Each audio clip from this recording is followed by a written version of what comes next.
你哥这个情况，我就不给开药了，让他睡够了，自己醒来比较好。那我二哥这样会不会睡得太久了？有啥影响吗？他是听说过迷药过量让人致死的。其实要是能有个厉害的大夫给针灸一下，醒得更快。古郎中离开之后，方彤觉得针灸那必然得是去找周老神医，可这深夜去拜访人家不好。他想了想，想等着看天亮之后二哥能不能醒过来，醒过来之后再找古郎中给看看，别变得更傻了。钱凤萍从孩子屋里出来，一转头看见方彤坐在门槛上，钱凤萍什么也没说，走到他身边挨着他坐下，两个人就这样一起守了方姨一夜。第二日一早，哥，你有没有哪里不舒服啊？头疼。方彤赶紧起身去灶房，家里人就都知道他醒了。方南之跑过来抱着人不撒手，直到他爹端着水和早饭回来。古郎中说了，他要多喝水才能把药多多的排出去，等方银吃饱喝足，他才好了不少。以后明知道对你不好的人给你吃东西，可不能随便乱接，知道吗？你看啊，昨天晚上你是不是被人给药倒了？你知不知道这有多危险呢？我发现你的时候，你都叫人给装到袋子里，要给拉出村去了。这要不是我没睡觉去找你发现了，这会儿啊，你人都不知道被卖到哪儿去了。方银被他弟训得直撅嘴。爹，你去吃饭吧，我这些日子的课业有好多要去问周先生，要不我把二伯一起带去，正好让先生给看看。也不知道他们下了多少迷药，要是影响了身子就不好了。行，要是没什么事啊，等回来之后，我带他正好去一趟村长家，把过继文书落实了要紧。村里平静了2日。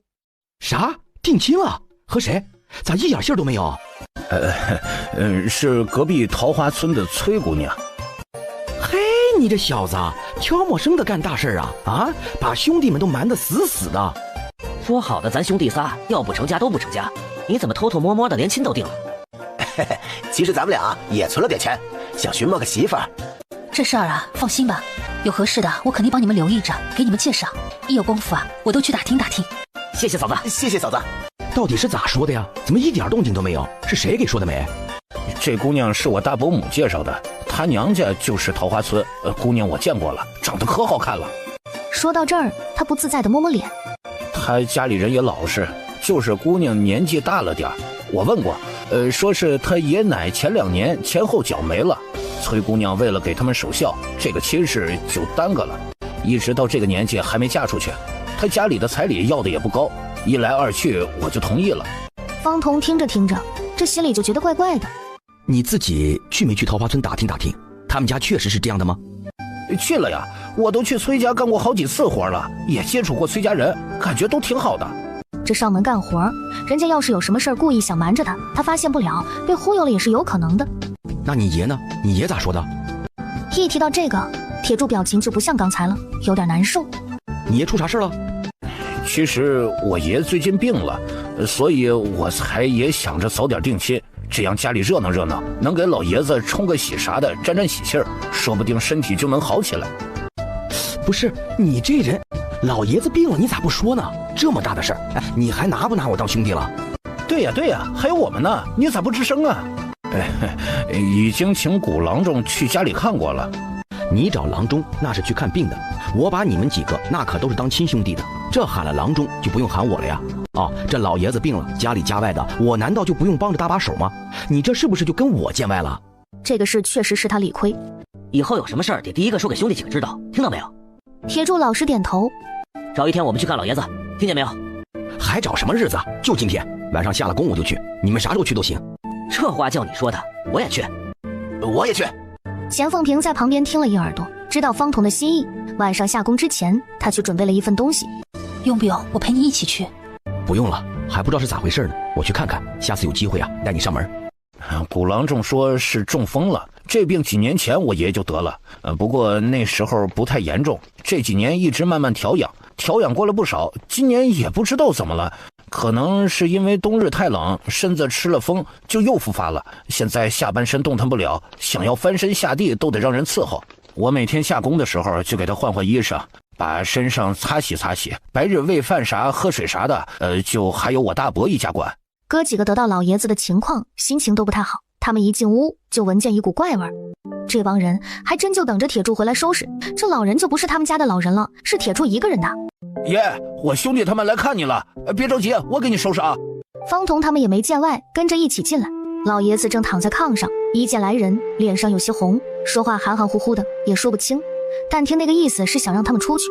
方童几个哪还不知道是啥情况，一个都没走。二娃打声招呼去烧水，铁柱去给他爷拿衣裳，方童直接帮忙伺候老爷子，擦里擦外。几个人忙前忙后，上上下下给老爷子洗了个热水澡，换了身干净的。都这样了，白天也没人管，这不是活生生的搓磨人吗？老爷子眼眶红红的，心里这个难受啊。方童坐在炕边跟老爷子唠了唠，老爷子头脑倒还清晰，就是身上不利索，说话有点慢，问题不大。铁柱啊，你得跟你大伯母谈谈，是给点银子还是啥，让他在你不在家的时候啊，也能好好照顾老爷子。虽说这不是一个好主意，但怎么也不能让老人受罪啊。不成，银子不能动，得留给铁柱娶媳妇儿。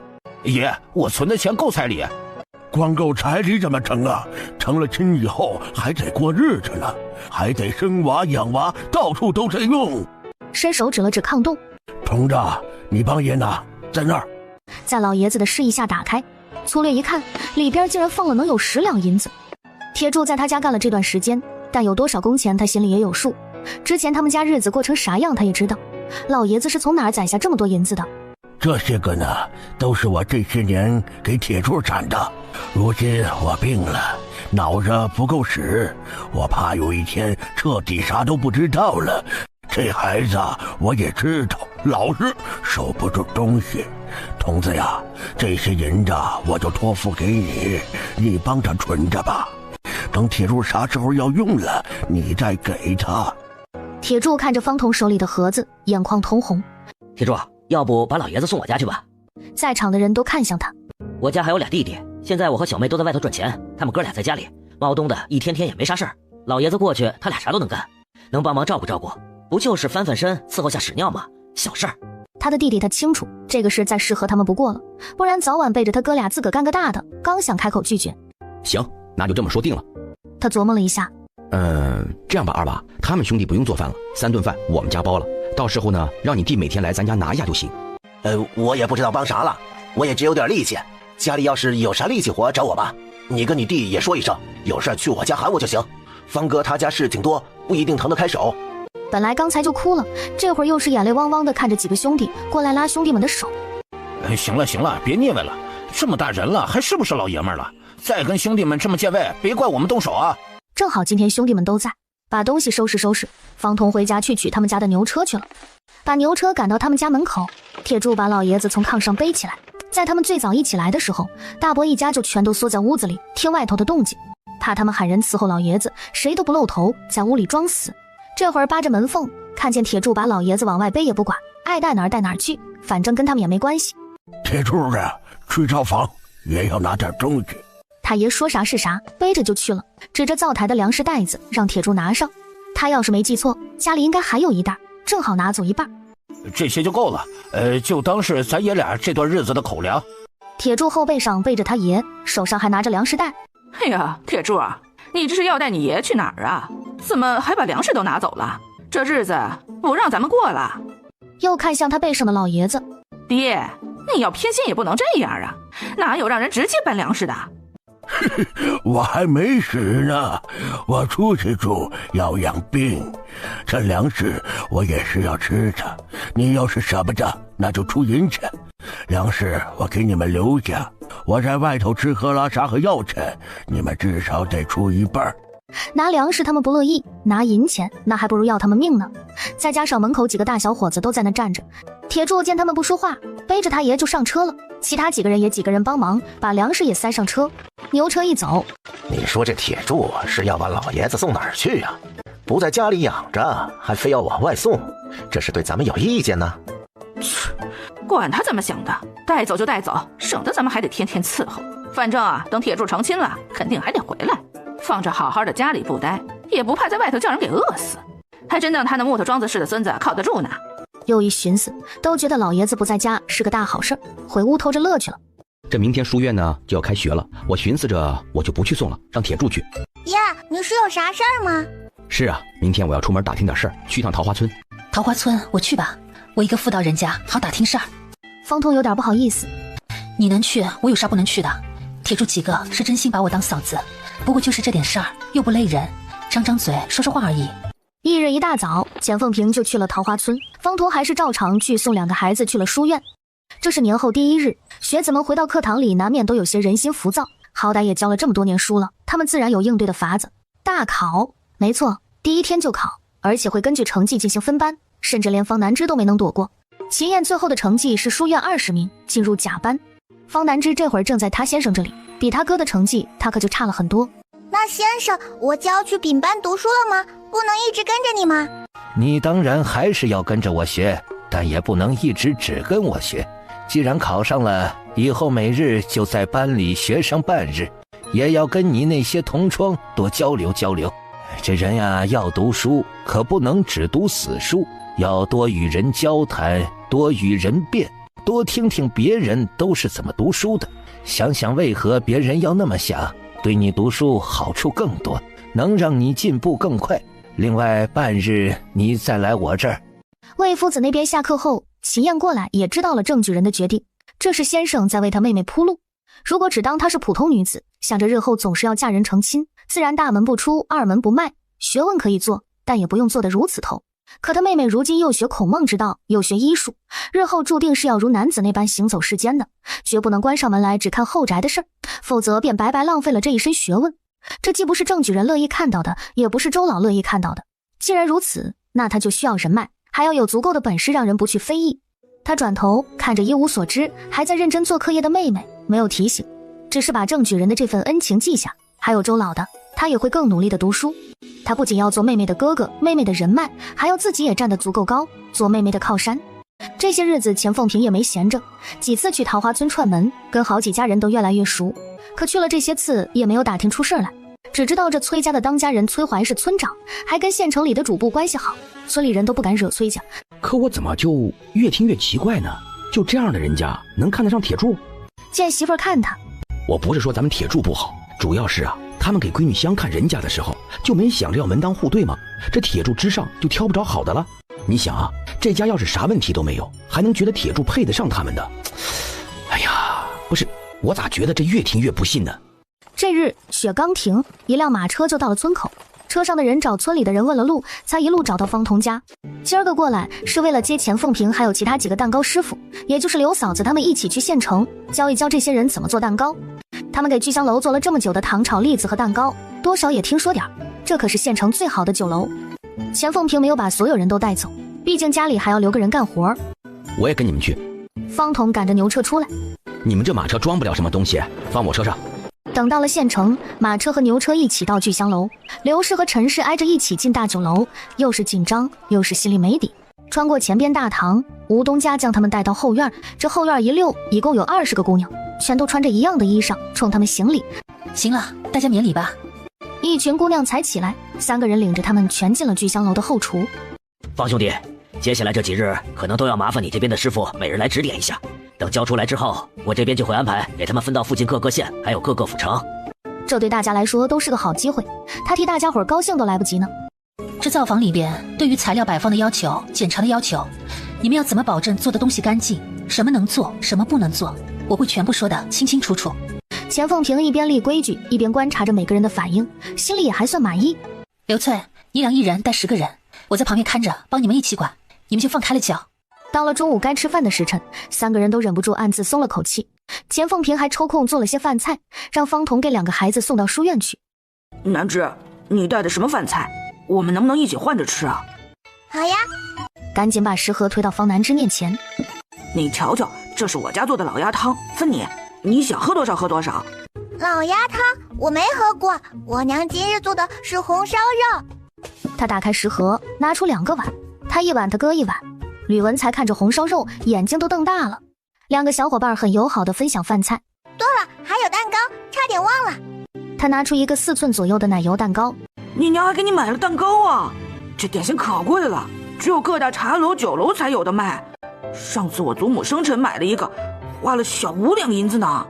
小5两？和哥哥对视一眼，奸商，怪不得聚香楼的东家想要和他们合作，把生意做大呢。这应该不是买的，我娘做的。你娘会做蛋糕？不对，外头买的蛋糕原来是你家做的呀。不愧是地主家的孩子，一下子就反应过来了。哇，好厉害啊！那我以后想吃，可不可以直接找你订啊？聚香楼每次都限量，还要提前好几日排队才能买到。方南之直接应下了，还以为秦燕兄妹不过是农家人，能进书院是运气好，没想到他们家里还算有点能耐的。今日下学后，方彤和钱凤平是一起来接孩子的。赶车回到村，天已经全黑了，马车还给陈氏二人送到家门口才折返的。哎呀，你们是不知道啊，那聚香楼大饭馆这辈子真得去见识见识，不然都白活了。上下3层，一层是一层的布置，越往上越贵气。那东家穿的都是绸缎衣裳，戴着狐皮小帽，往那儿一站，就有股说不上来的气势。要么说这人还是得有本事，这要往日，哪怕我去县城，从聚香楼门口过，也就敢抬头看一眼，哪敢这么进去啊？可我这带着本事去人家，那顾得漂漂亮亮的20个小姑娘，一口一个陈师傅的喊我，都不敢跟我大声说话，生怕如果惹我不高兴，不耐烦教他们。村长坐在一边听着他们唠嗑，心里却想得更远。正月15，你们快看，好多灯笼！小姑娘就喜欢亮堂堂的漂亮东西。爷，你看那个灯笼好大！娘，你看那个灯笼好像一朵花。哥，那个叔叔为什么冬日里扇扇子？你们也别老是逛摊子，瞧瞧人家来来往往的，这不少人手里都提着花灯呢。你们看见卖灯的铺子，倒也选上一个呀。可是爹，我听说今日猜灯谜就能赢灯笼，不如我们直接去猜灯谜吧，说不定就不用买了呢。今年有儿子和闺女在，说不定能白得个灯笼呢。你们有没有想要的灯笼？我猜给你们呀。方银指着一个鲤鱼灯笼，我要那个。方南之只能抬头看，2画大，2画小。小丫头歪歪头，看见后面写的是打一个字。鲤鱼灯，我猜到灯谜了。这位小姐姐可以说，2画大，2画小，2个横，再写一个大字，1撇1横，再写一个小字，是秦。2画大，2画小，谜底是一个秦字。恭喜这位小姐姐得到鲤鱼灯。她这是第一次自己猜中灯谜，兴奋的不行，把灯笼又递给他二伯。他有灯了，还亮晶晶的。下面的谜题是早不说晚不说，也是打一个字。早不说晚不说，那什么时候说啊？就偏偏这个时候说呗。爹，你行不行呀？早不说晚不说，那就晌午说呗。大哥哥，那个荷花灯我也猜出来了。其他猜谜的人听见又是这个小姑娘的动静，都好奇地看过来。早不说晚不说是个许字。这次他又猜对了，信心满满，问大家还要什么。但方彤和秦燕都不想要。等他把荷花灯给了他娘，想着那就再猜一个吧。有面无口，有脚无手，听人说话，陪人吃酒。后边也没有写是猜字还是猜什么，觉得这听起来不像个活物，那就应该是个器具了。胡思乱想的时候，他发着呆，看见后头小楼上探头出来的客人，他们倚在窗台边，外头还有一层栏杆，是桌子。这次他又拿到了灯笼，一家人可算是从人堆里钻了出来。最后那个谜题，为何你说了桌子而不是椅子呢？因为椅子有各式各样的椅子呀。谜面上说有脚无手，但书院里先生的椅子和周先生的椅子都是有手的，扶手也是手吗？走到了正街中央，附近有县衙准备的灯楼。秦燕看向最高处有个凤凰灯笼，她一眼便看中了，想送给妹妹。芝，最上头那个灯笼你喜不喜欢？那是凤凰吗？是啊，你要是喜欢，哥哥猜了送给你。我要那个凤凰的。县城人这么多，残废还来闲逛，真是无论什么时候都在给别人添麻烦。这样的人深入甲班有什么用？白占了别人的机会，残疾又不能科举。他们村里的小坏蛋挨打了之后都知道不惹他，他怎么连那些熊孩子还不如？君子坦荡荡，小人长戚戚。这么好的日子，某些人还是放不下自己那些阴暗的心思，想来这辈子也不可能过得如意了。刘明策最看不惯他这样轻描淡写的就能把人惹怒，冲上来竟然想动手。他这么个大活人站在这儿，还真有人敢对他儿子动手，这不是开玩笑吗？你们要干什么？我可是读书人，君子动口不动手。秦燕，今天咱们既然在这儿遇到了，你也别说走就走，我要跟你文斗。抬手指着灯楼最上头的凤凰，咱们就比猜灯谜。你不是想要那个吗？就看看咱们谁能拿到。你要是输了，就退出书院。他刚刚被甲班拦在外头，要不是秦燕这个残废白白占了一个名额，说不定他就能升班了。啥？这是要比那个凤凰灯吗？看这两位都年纪轻轻的，这凤凰灯可不好猜呀。这可不是一般的灯，县衙做的灯楼年年都有，但最上面一层的凤凰，好像还没有一个人能拿得回去的呢。我记得也不是没人猜吧，是猜了也猜不中啊。怎么听他们还说到啥退学了？我看不光是笔试，还有说法呀。你只说了如果我输了，如果你输了呢？哼，如果我输了也退出书院，怎么样？不行，你退不退学，我哥又不在意。是你上赶着要跟我哥斗，还非让人输了就退学，你提出来的，那赌注分量总得够吧？这样，你再加10两银子吧。哼，小小年纪，一个姑娘家会如此市侩，真不知道什么样的家人才能养出这种孩子。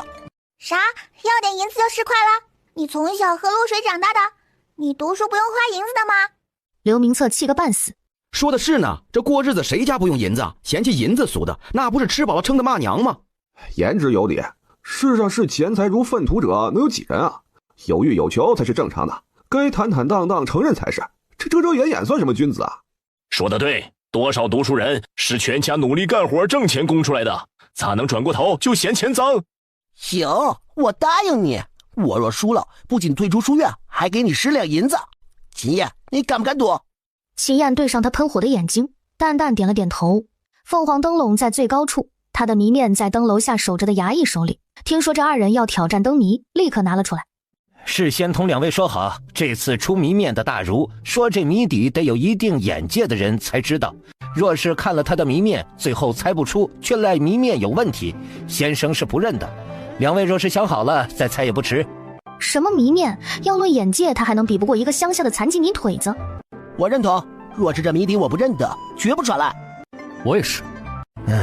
有红有绿不是花，有枝有叶不是树，五颜六色居水中，原是水底一宝物。这水里除了鱼就是草，哪有说的什么不是花又不是树，还五颜六色的东西啊？水里的宝物，他倒是听人说，书上也说过，海边捞上来的大珍珠，光照的时候五颜六色，难道是这个？他越想越觉得是，可珍珠哪来的有枝有叶呢？他就觉得有些不对呀。可以回答了。你知道？怎么，你不知道？哼，我劝你还是好好想想，免得说错丢人。哥哥威武，哥哥加油！元宵猜谜哪家强？这条街上看秦燕。喂，叫那么大声有什么用？是珊瑚。这位公子答对了，正是珊瑚。珊瑚是什么东西啊？听都没有听过。出题的时候已事先声明，你不知道不能怪谜面。是啊，不知道就是不知道，怎么还不认输呢？你的书都读到哪里去了？我哥能知道的事情你不知道，那不就是你技不如人吗？来，交出银子。他说是那个什么珊瑚就是珊瑚啊，我怎么知道是不是确有其物？海世纪，这是书院先生们推荐的必读书，书院书房就有，甚至不在藏书阁。这本书出了有些年头了，作者还在世，每隔2-3年就会换新的一版，增删改许多内容。今年的这一版中就说了珊瑚这一物。珊瑚很早就作为贡品进贡，极其难得，更难保存。都城的达官显贵家偶然能得一些细碎的小物件，直到近几年，沿海才有极厉害的商会打捞到了这样的物件。这珊瑚的来历、样子和用途，书中都有，谜面毫无问题。关于海市的书他不是没看过，只是觉得书院夫子推荐的也未必是什么好书。他的书都是自己买的，而且都是挑贵的买，怎么会比那些个名不见经传的书差呢？衙役可不管他们之中有什么弯弯绕绕，搬着梯子将灯楼最上面的凤凰灯小心翼翼地拿下来。我这还是头一次这么近看到凤凰灯呢。是啊，头2年我也来了，这灯一直都放在最顶上，就是觉得好看，但也看不清。这拿下来瞧着怎么更大了？没想到最后拿下这凤凰灯的人这么年轻，可真是年少有为啊！哎呦，是啊是啊，这珊瑚我都没听说过，原来竟然是贡品。这一听啊，我还真有些好奇这东西长什么样子啊。秦燕双手接过，方彤和钱凤萍也过来看着。年纪轻轻饱读诗书，人家这儿子养的。秦燕想把凤凰灯给妹妹，转头一看，小丫头正在那儿数银钱呢。10两银子不多不少，她赶紧给揣好了，蹦蹦跳跳的回来。方彤赶紧推着儿子招呼媳妇二哥和闺女先往人少的地方去。爷娘哥二伯，你们尽管吃，今晚我做的。芝芝说请他吃肉，他才不会客气。你倒是大方，这不是你哥赢的银子吗？秦燕在一旁笑着看，并不在意。好吃的吃完了，这街还有的是地方没逛。刚才在路上听见有人说有舞龙舞狮的表演，他们还没看到呢，只能一路往那个方向走。哇，好厉害！那个狮头仿佛又像听见了下面的叫好一样，得意洋洋地抬了下头，逗得大家哈哈大笑。钱凤萍牵着闺女，方彤在她另一边站着，也看得笑吟吟。他转头看了一眼身边人，余光却无意中瞥到一对男女。方彤也顺着他的视线看过去，一眼就认出来男的是铁柱的大堂哥。好家伙，这马来夫对面的这也不是他媳妇儿啊！心说这可真是旱的旱死，涝的涝死。不过也懒得管闲事，刚要转头继续看舞狮，那姑娘好像就是崔家姑娘崔萍萍。难以置信的转头看向他。我去了桃花村几次，虽然没有打听出啥，但也远远的见过这姑娘几次，还不至于认错。除非她还有一个一胎生俩的姐妹，不然是不可能看错的。方彤这会儿再看一下那对都快当街抱在一起的男女，这下子可双目喷火了。二哥，你看好钱娘和孩子，我有点事儿。方彤这才悄悄地跟上马来夫，一直在他们不远不近的地方盯着。娘，爹呢？你爹碰到熟人了，说要去跟人家唠一会儿，让咱们先自个逛，最后回聚香楼等你爹就行。这俩男女丝毫不藏着掖着，走着走着，见着两人居然进了药铺。等他们出去之后，他犹豫了一下，还是走了进去。伙计，刚才出去的那一男一女，我要跟他们抓一副一样的药。抓了药，他拎着这副药，又在街上找了一间药铺。郎中，我想问一下，您能不能帮忙看一下，这是一副什么药？药铺的坐堂过来打开看了一眼。你这是保胎药。方彤的脸色一下子可难看了，他拿着药走出药铺，他黑着张脸回了聚香楼。发现啥了？方彤把发生的事简单一说。这铁柱大伯母是啥意思啊？这个儿子在外头把别的姑娘肚子搞大了，然后找铁柱来当这个冤大头，给人孩子当便宜爹，养别人的孩子啊。翌日，他们把兄妹两个送去书院，就回村了。方彤一回去，就拉着铁柱去了僻静地方，说了半天话。不行，这件事我得去桃花村跟他们要个说法。方彤赶紧一把把他拉住了。你等等，先别着急，你现在去有啥用啊？你去了人家能承认吗？我和钱娘都确定没有看错，但是你今天去找人家，人家就给你咬死了，你看错了，你上哪儿能说理去？再说了，那崔萍萍她爹可是村长，你一个人跑到人家桃花村去，人家自己村的人都不敢惹村长家，你去了还能讨得了好啊？那不得叫人把你给打出来呀？那咋办？方彤还是一如往常冷静地拍了拍铁柱的肩膀，凑到他旁边小声嘀咕。这一日一大早，马家的大门被敲响了，马来福骂骂咧咧地出来开门，没想到门口站着一个衣裳破烂的道士，冲他行礼，说要讨口水喝。没有。刚想把人赶走，给人家1万呗，又不费啥。马来富垮个脸，直接去水缸里打了一水舀。他上下看了看马来富，掐指一算，哦，原来府上有喜，那就恭喜你家麒麟子出生，此子会带着你家飞黄腾达。多谢二位赠水。赶紧走，赶紧走，真是骗子！我又没怀娃，哪来的麒麟子？说吉祥话都不会说。道士闻言没有回答，只是饶有深意地看了一眼马来富。可惜呀，麒麟子认贼作父，这以后的荣华富贵怕是得便宜别人喽。你是个疯子吧？赶紧走！道士没说什么，摇头晃脑地走了。他媳妇儿没怀娃，可崔萍萍怀了可是真的，这事按理说外人不应该知道啊。那个道士，我刚才瞧那缸里没有多少水了，我去打点水啊。这大早上的打什么水？可一转头人都已经跑外头去了。马来富一直跑到村口才追到那道士。你刚才说的那个话是啥意思呀？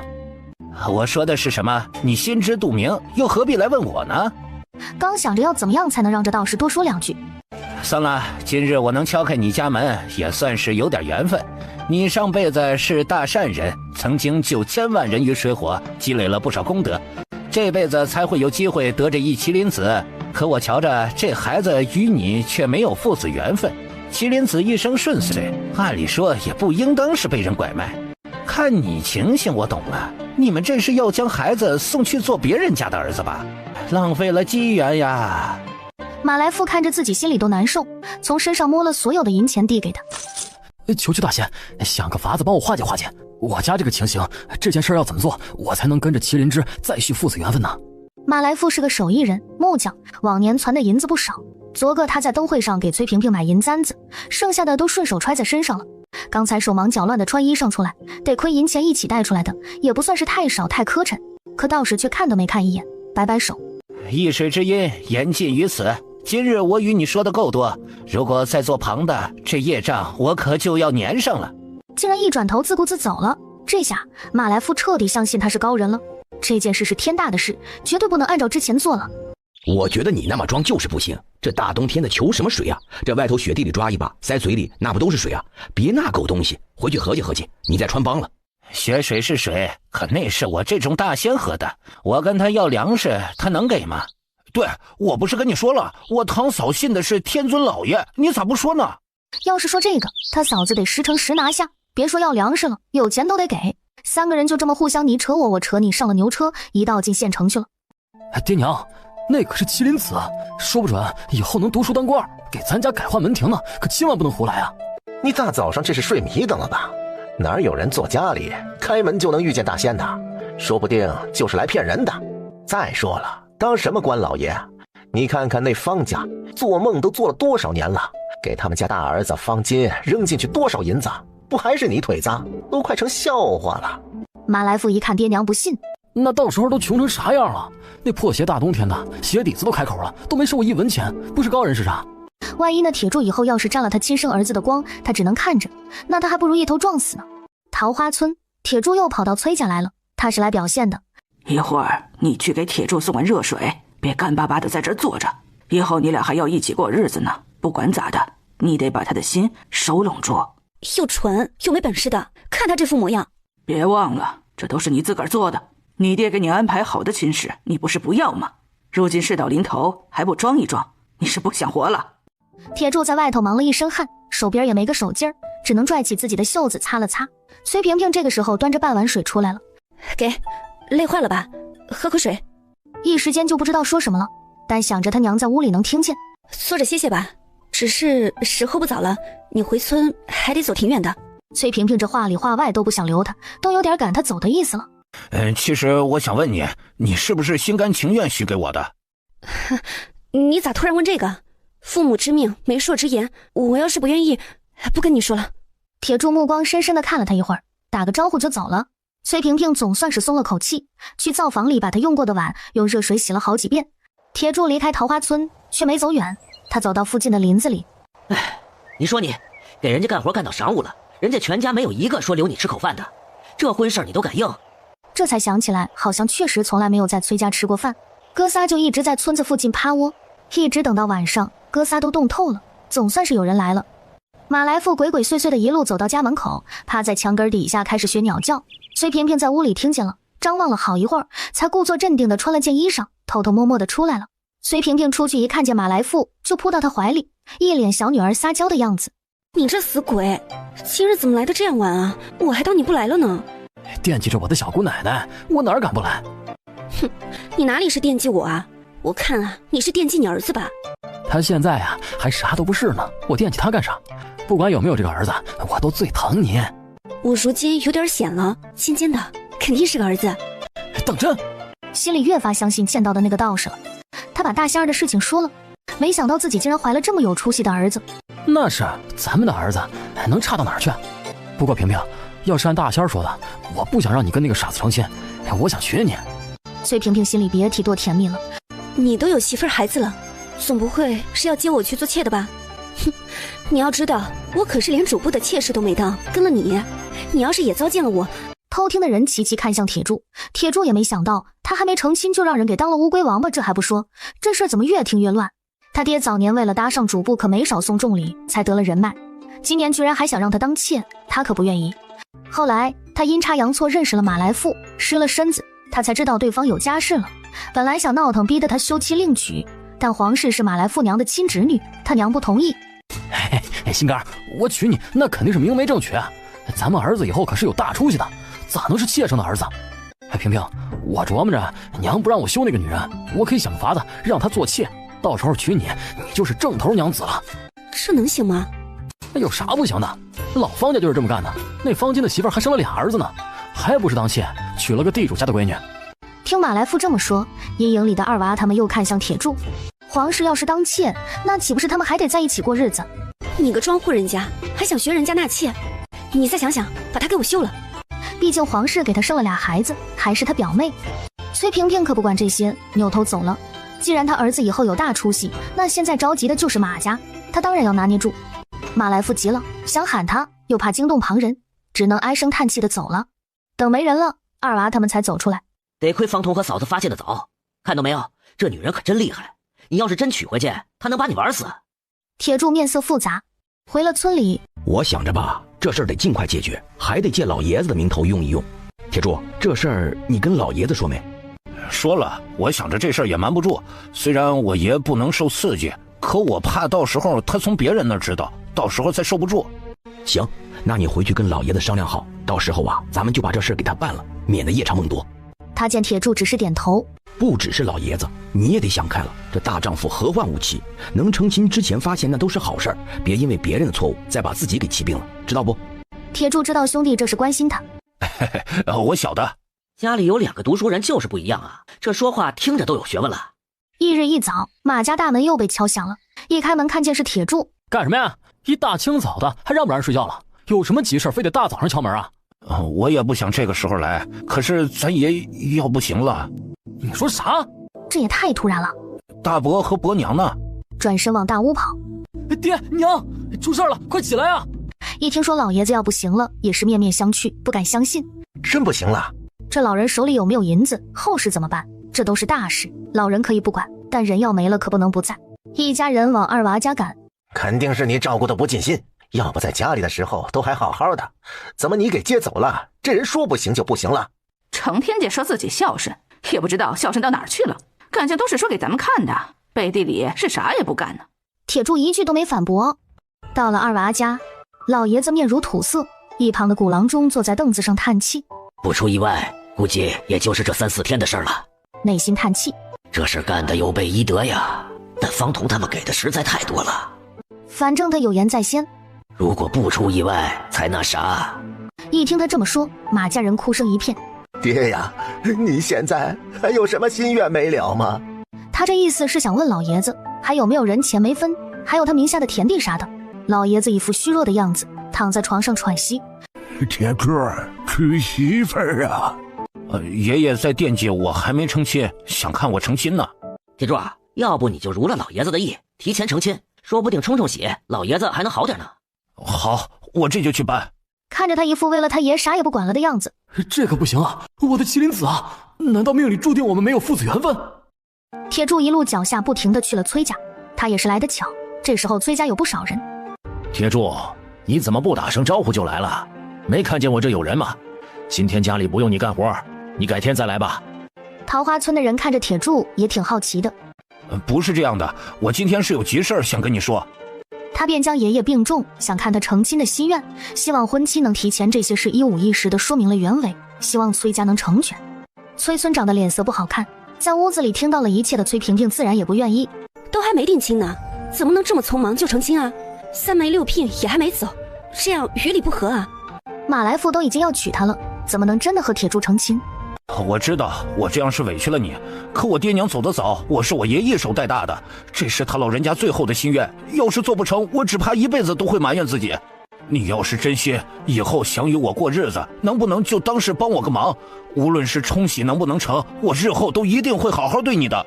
其他村民都看感动了，心里都觉得这孩子真是孝顺。可崔萍萍不这么想，又不是真心想要嫁给铁柱的，更不用说现在连定亲都想反悔了。我觉得没啥的，听说这婚期不都是定了的吗？提前办就提前办了呗。是啊，咱们乡下人也没有那么多讲究，以后能好好过日子就行了。老人家这辈子也不容易。我觉得要是能提前办还挺好的，不用赶上开春下地忙的时候。当着这么多人的面，崔家也不好一口回绝。之前的婚期是在2个月后，那个时候他也担心闺女会显怀，要是能提前成亲，倒也不是件坏事。你先带萍萍去看看亲家老爷子，其他的事儿之后再说。王氏赶紧应下，去灶房拿了些鸡蛋，才领着脸色很不好的闺女离开家。爹呀，都这个时候了，你可不能偏心眼儿，光操心铁柱啊。就说家里这些东西，房子，按理肯定是我们家大房的，要是没有这房子，你儿子孙子就都得睡地里去啊。不过您放心，我当大伯的肯定等铁柱成亲，盖了新房再让他搬走。我再怎么样也是家里老大。铁柱如今跟着他那个兄弟干活，本来也没有了种地的心思，他不干，咱家来富肯定能种的。如今呢，你还会有曾孙，全靠家里那些地养活的。爹，我答应你，就算有一天铁柱不能靠自己赚银子了，他回来找我，我也肯定给他一块地种，一口饭吃。这些年我们一家人都是他们孝顺您的，您心里也有数。铁柱如今有能耐，能自己管自己，咱家还有你的曾孙子要养，那都是银子呀。同一个屋，二娃狗蛋和方童都在看戏。老爷子面无表情，马师武心里着急，刚想再说什么，突然闻到一股臭味，他刚想躲出去，就听见老爷子开口点名让他伺候，当着外人的面又想分家产，只能硬着头皮表现。这老爷子人是真要不行了，这肚子都坏了，今儿个一天又拉又尿都3、4回了。他皱着眉头把老爷子的衣裳换下来，用灶房一直备着的热水给老爷子擦洗。大伯母抱了脏衣裳，也捏着鼻子放进盆里去洗去了。而马来富早就躲得远远的去了，反正有爹娘尽孝，能躲一会儿就躲一会儿，他可伺候不来。倒点水，我饿了，你跟你媳妇儿给我做点吃的。嫌弃老爷子吃喝越多，拉的尿的越多，到时候还得他收拾。方童知道老爷子的意思，他直接去灶房给弄了碗水来。来，老爷子喝水。甜的。老爷子等着啊，我这就去灶房，让你尝尝我做的手擀面，可好吃了。就在这个时候，铁柱他们回来了。正在洗衣裳的朱氏是第一个看见的，赶紧把手里的盆丢下。哟，王姐姐和萍萍来了，这大冷天的还折腾你们一趟，走进屋里暖和暖和吧。他对崔萍萍的看法挺复杂的，崔氏母女皮笑肉不笑的点了点头。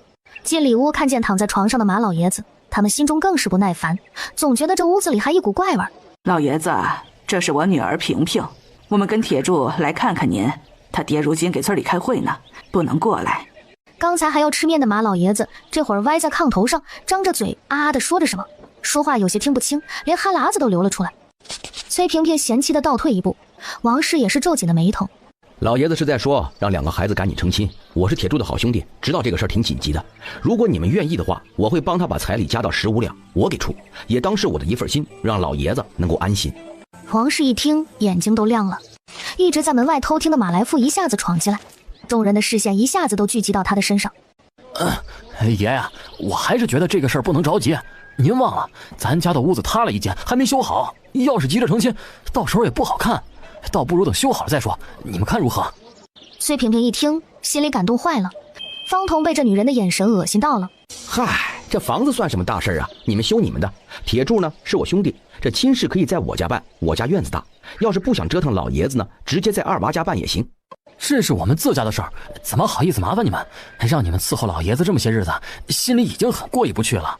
嗨，这有啥的？都这么多年的兄弟了，铁柱爷爷那就跟咱们自己的爷爷一样，兄弟几个谁都不会说个不字。对，不用跟我兄弟们客气，我们都是过命的交情，不用觉得欠了人情，我们之间不讲那个。人家都把话说到这个份上。那好，耽误不了事儿就好。既然他自己立不起来，那就不能怪他们崔家了。行，彩礼加到15两，我回去就跟萍萍的爹说，至于提前到什么日子，其他的咱们2家再合计。崔萍萍急得在旁边直拉他娘袖子，崔母直接当作不知道，也不搭理他。二娃端着做好的面条站在门口，给方童使了个眼色。行了，既然这件事儿就这么说定了，大家要商量啥别的，先出去商量会儿，我伺候老爷子吃碗面。虽说老爷子病重是装的，但毕竟年纪大了，身体还不好，他们可不想着一屋子闹心的人一直在老人面前晃悠，影响心情。另一头，马家这会儿只有黄氏在家带孩子们，正在收拾家里的白麻衣啥的，还有家里贴的对联。嫂子，多做点饭呗，然后给马来富他们送过去，都在二娃家呢。那么老些人上你们那儿去，连顿饭都不管，我这一个人还带孩子呢，还让我去做一大家子的饭送过去，还不够你们小心眼的，咋这么抠呢？嫂子这话说的，这年月3年刚过，谁家但凡有点脸，能一家人上别人家吃饭去？这老爷子还在呢，这么早就想吃席，是不是有点不孝啊？黄氏一下子被噎住了，气哼哼地往灶房去，在心里把狗蛋骂了个狗血淋头。此时在二娃家，心里火烧火燎的崔萍萍借口如厕，被对他使眼色的马来富给拉到了后院的大树后。萍萍，我不许你嫁给别人，你只能嫁给我。我有啥办法？我娘都同意了，你不愿意，可你有法子吗？我没办法，因为你爹本来也瞧不上我，可是你毕竟是他们的闺女，你肚子里可有咱们的孩子，实在不行就只能用孩子威胁他们了。崔萍萍却没有立刻答应他。我要是真为你这么做了，也算是得罪尽了我的娘家，那你又能为我做啥呢？两人说话的时候，黄氏也到了。灶房的二娃和狗蛋儿互相挤眉弄眼。嫂子来了，来福哥好像在后院呢，你直接去找他吧。黄氏应了声，拿着碗盆就走。没想到他一进后院就看到了树底下抱在一起亲的狗男女。你休息，我今晚回去就休息。你还有个儿子呢，再这么说，那也是你大儿子，以后咱儿子分的家产可比不上他。马来夫一想到儿子，确实是有些犹豫。这有啥的？让他自己干活养活自己，还让他把家里的地都种了，到时候供咱们儿子念书不就得了？这家里都得有个干活的人呢。你要是心里实在不痛快，就拿他当个长工。他已经气疯了，尖叫着扑过去，立刻跟崔萍萍厮打在一起。一旁的马来富在看见自己媳妇儿的一刻，心里第一个念头就是完了。他嘴上说着休妻，但想的绝对不是以现在这个情形，而是要像方家方金那样，再大个事也弄得体体面面，至少表面上不能让别人戳他脊梁骨。等到崔萍萍挨了好几下，他才反应过来，赶紧去伸手想要把黄氏拉开。快住手，快住手！有什么事好好说，别让别人看了笑话，这可不是在自己家。不要脸的狐狸精，居然敢勾引我男人！看我不把你的皮子撕了！居然还敢让他休妻！你这个黄脸婆，你能嫁给他，还不是因为你们是亲戚？你有什么好的？他从来就没有喜欢过你，要不是他娘拦着，你早就应该不是他媳妇儿了。我劝你识相一点，我爹可是桃花村的村长，事情闹大了，对你也没什么好处。你要是愿意自己走，说不定我还能给你几两银子。她嫁给这个男人到底图什么？不就图能过个安生日子吗？偷汉子偷到我头上来了，今儿个要不把你扒光了游街示众，让大家伙看看你这缠别人家男人的下贱妇是用啥睡汉子的，我黄兰都白活这一回。黄氏这体格子，隔着马来富都能让他挨好一顿揍，赶紧叫着肚子疼。你疯了？你不顾及别的，还不顾及他的身体吗？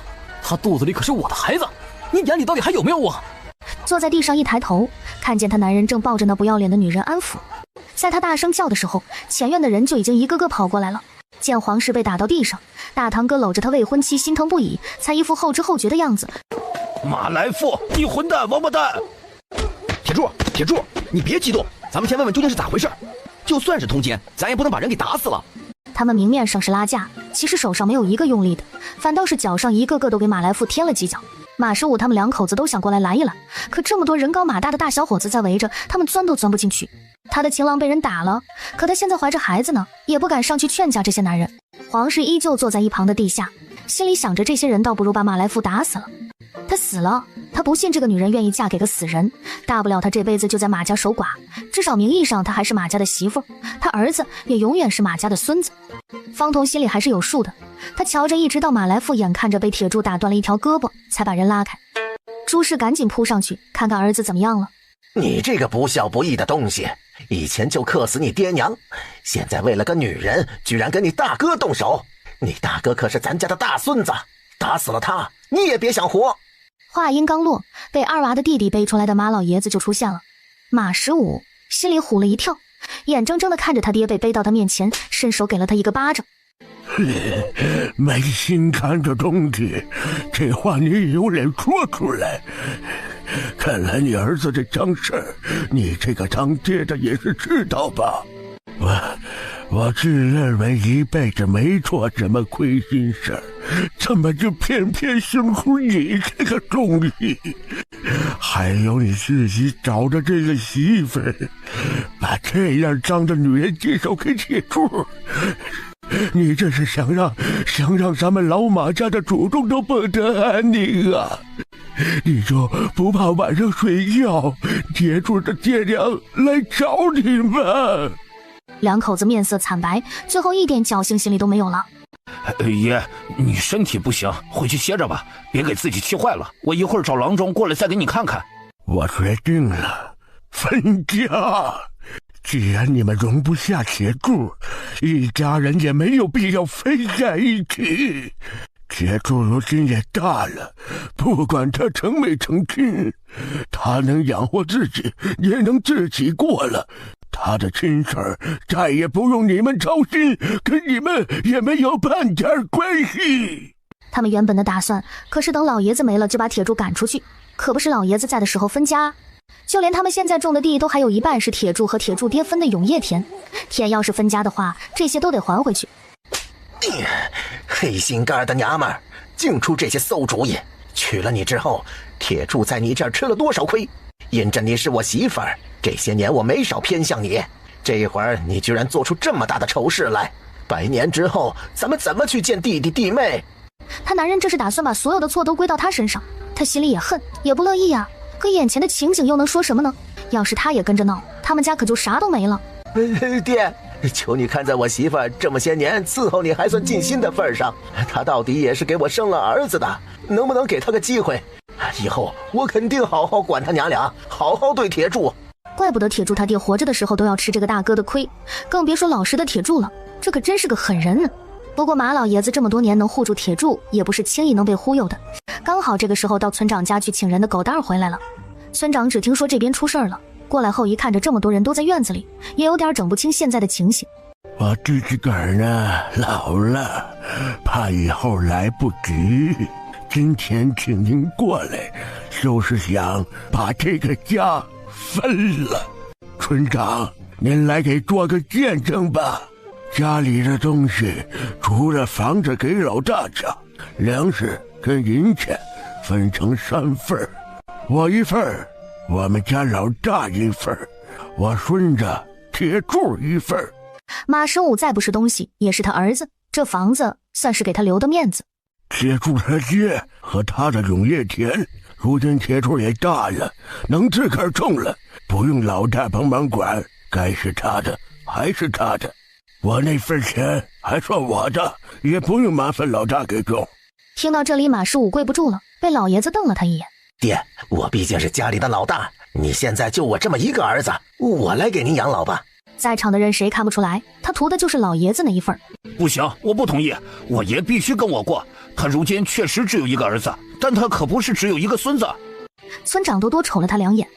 我不想跟着老大过，前阵子在家一整日都没人管我，你们全家上下伺候我都不尽心。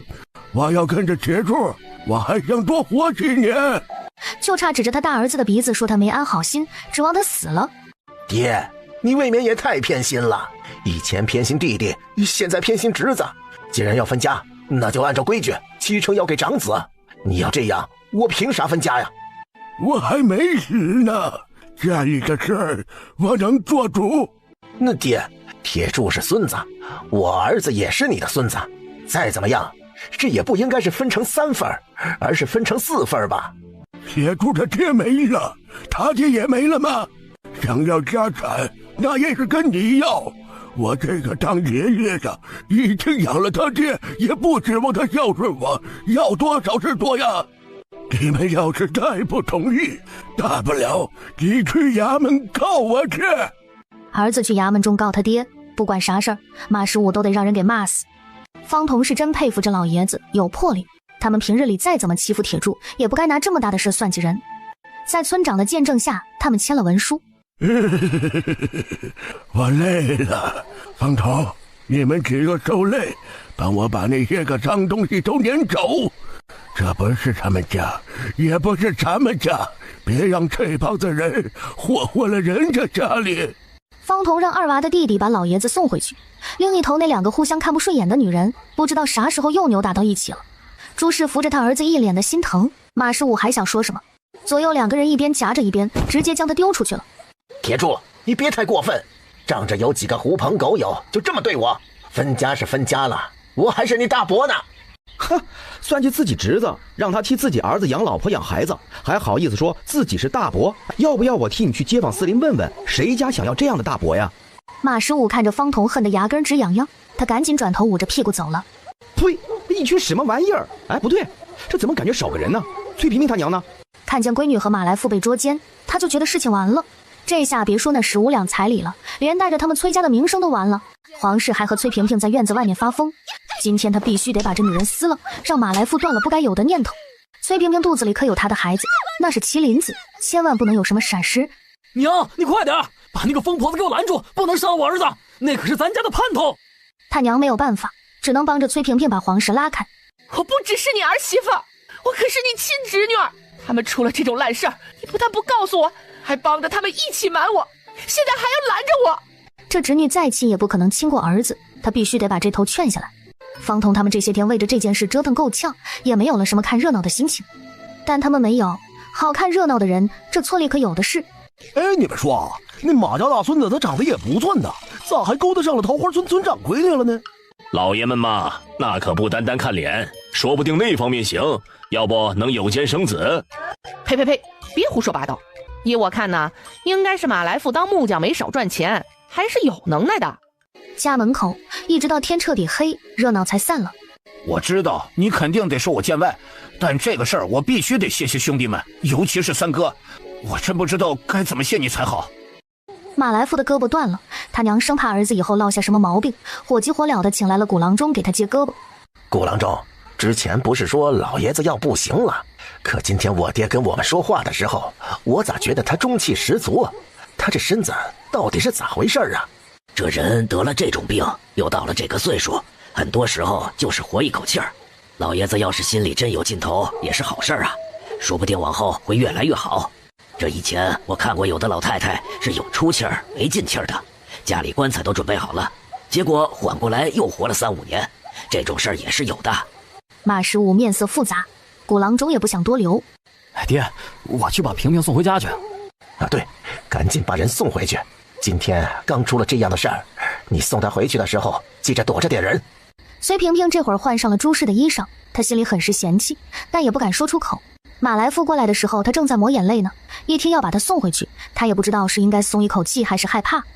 要是我爹我娘生我的气了怎么办？我肯定让他们觉得丢人了。别害怕啊，就算生气，你也是他们亲生的闺女，事情已经发生了，他们生气有啥用？赶紧帮忙把咱们的事儿办了才是正经的。两个人到了崔家，发现院门紧闭，赶紧上前敲门，可是好半天都没有人应。爹娘，你们在吗？我回来了，给我开开门啊！连叫了几声，这回院子里终于有了动静，两人都松了口气。两个人还没来得及说什么，突然从里面丢出一个包袱来。他们刚要躲开，眼前的院门居然哐当一声又被重重的关上了。崔萍萍，以后我们崔家没你这个女儿。爹娘，你们在说什么啊？你们快开开门，让我进去！我知道你们现在生我的气，可你们怎能不认我这个女儿呢？今天的事情不是我们的错，我们也只是被人算计了。你们怎么能跟其他人一样？难道你们不为女儿做主了吗？可无论他怎么叫，这次崔家的门再也没有为他打开。刚出事的时候，他没有逼着女儿把这个孽种打掉，他们当爹娘的已经是仁至义尽，总不能为了他的事把全家都赔上。他自己选的路，就让他自己负责吧。崔萍萍在门口哭了半天，她是看出来了，崔村长这是不打算管这个女儿了，只能先带着人回家，毕竟还怀着他的孩子。崔萍萍挨着马来富，一边走一边浑身发抖。她知道，她如今只能死死地抓紧马来富，不然她就彻底完了。崔萍萍如今没了娘家依靠，就不能把你媳妇儿给撵走。马十五看了眼自家媳妇儿，皇室可是有娘家的呀，还是你娘的亲侄女，除非你觉得你还想平白挨一顿揍。皇家要是来人给皇室做主，第一个扛不住的就是他媳妇儿，毕竟那可是他亲大哥。可是这麒麟子，他也跟儿子一样放不下。你俩要觉得都行，那咱们就这么定下了，以后这俩都是你媳妇儿，就是他们说的那个叫什么平妻，不分大小。崔萍萍听马来富说了这件事儿，自然是同意的。如今他是没有娘家的人了，他也知道能跟皇室平起平坐是因为什么。皇室就不一样了，他跟马来富大吵了一架，告诉他如果不想这么办，那这日子也别过了。皇室倒是想回娘家告状，可闹完了又能怎么样呢？就算这女人不进门，无论是她男人还是她公婆，也肯定会让那个孩子生下来。最后皇室还是咬着牙默认了。随着这份热闹也开春了，全村上下都开始准备种地。铁柱得了20亩田，听着多，但是其实只有5亩水田，其他田地都一般，只能种豆子。再算上老爷子的10亩地，也都是他一个人种。要是以前也就算了，可现在他在秦家还有活干，现在还比入冬的时候忙多了，都是跟大酒楼大老板合作，不敢出一点岔子，他难免就有些为难。方彤也在为难，自家地种冬小麦那块也需要打理，翻地除草啥的，剩下的地也得种水稻的种水稻，而且他们家还打算种山药、黄瓜、西红柿。他们一商量，干脆把做蛋糕的材料都带上，直接去城里做，让那些姑娘也上手做。糖厂栗子那边是栗子的存货不多了，方彤之前粗略算了算，差不多还能再供个半个月，这个买卖就可以先停一停了。所以这边是铁柱送货，二娃炒栗子，这样方彤和方银两兄弟才能抽出空来，连着2日去地里松土，一整天的直不起腰。一帮兄弟干脆都聚到一起打了个商量，咱们这样，4家人，咱们合起伙来种地。铁柱，你送货之外的时间也种地，还有狗蛋、栗子那边你彻底不用管了，也跟着下地。主打一个谁也别耽误。狗蛋家连老爷子都下地了，一把岁数了，非要说自己还能干个20年，方彤都只给他竖大拇指。马老爷子见他这样，不知道怎么也想通了。随着春天来了，好像他的精气神也回来了。这个早春，大家忙碌又充实。方南之也一样，他和周老爷子还有石君眼进山了。恭喜宿主收录土茯苓，奖励低级盲盒，健康值+1。恭喜宿主收录连翘，奖励。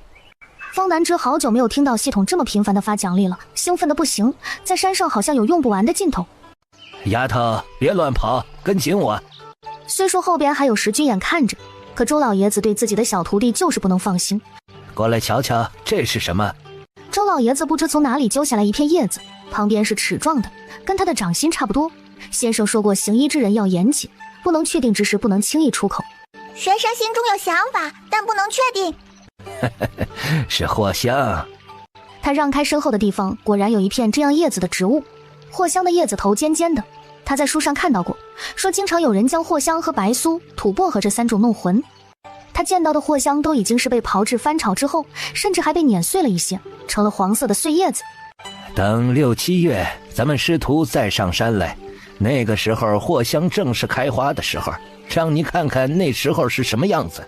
书上画的也是它开花的样子，那时好认，只是那本书上没有颜色。你看到的也是我按书上的法子做的。咱们摘一些回去，将藿香去掉残根和杂质，筛净洗净，切成段，再拿出来晒干，便是最常用的。先生，我记得了。他学了那么久，终于有机会亲手挖这些野生的草药。记不记得我跟你说过什么？记得，根不可断尽，药不可采尽，山不可挖尽。周老很满意，放他采身边的藿香。小丫头采得高兴，没一会儿就挪到了他认识的另一种草药，丝毫没有注意到头顶的危险。手腕粗细的青蛇，半个身子缠绕在粗壮的树枝上，蓄势待发的青蛇没有注意到，另一道凌厉的视线已经盯上了他。石君眼的手握紧匕首，不动声色地将他从身后抽出来。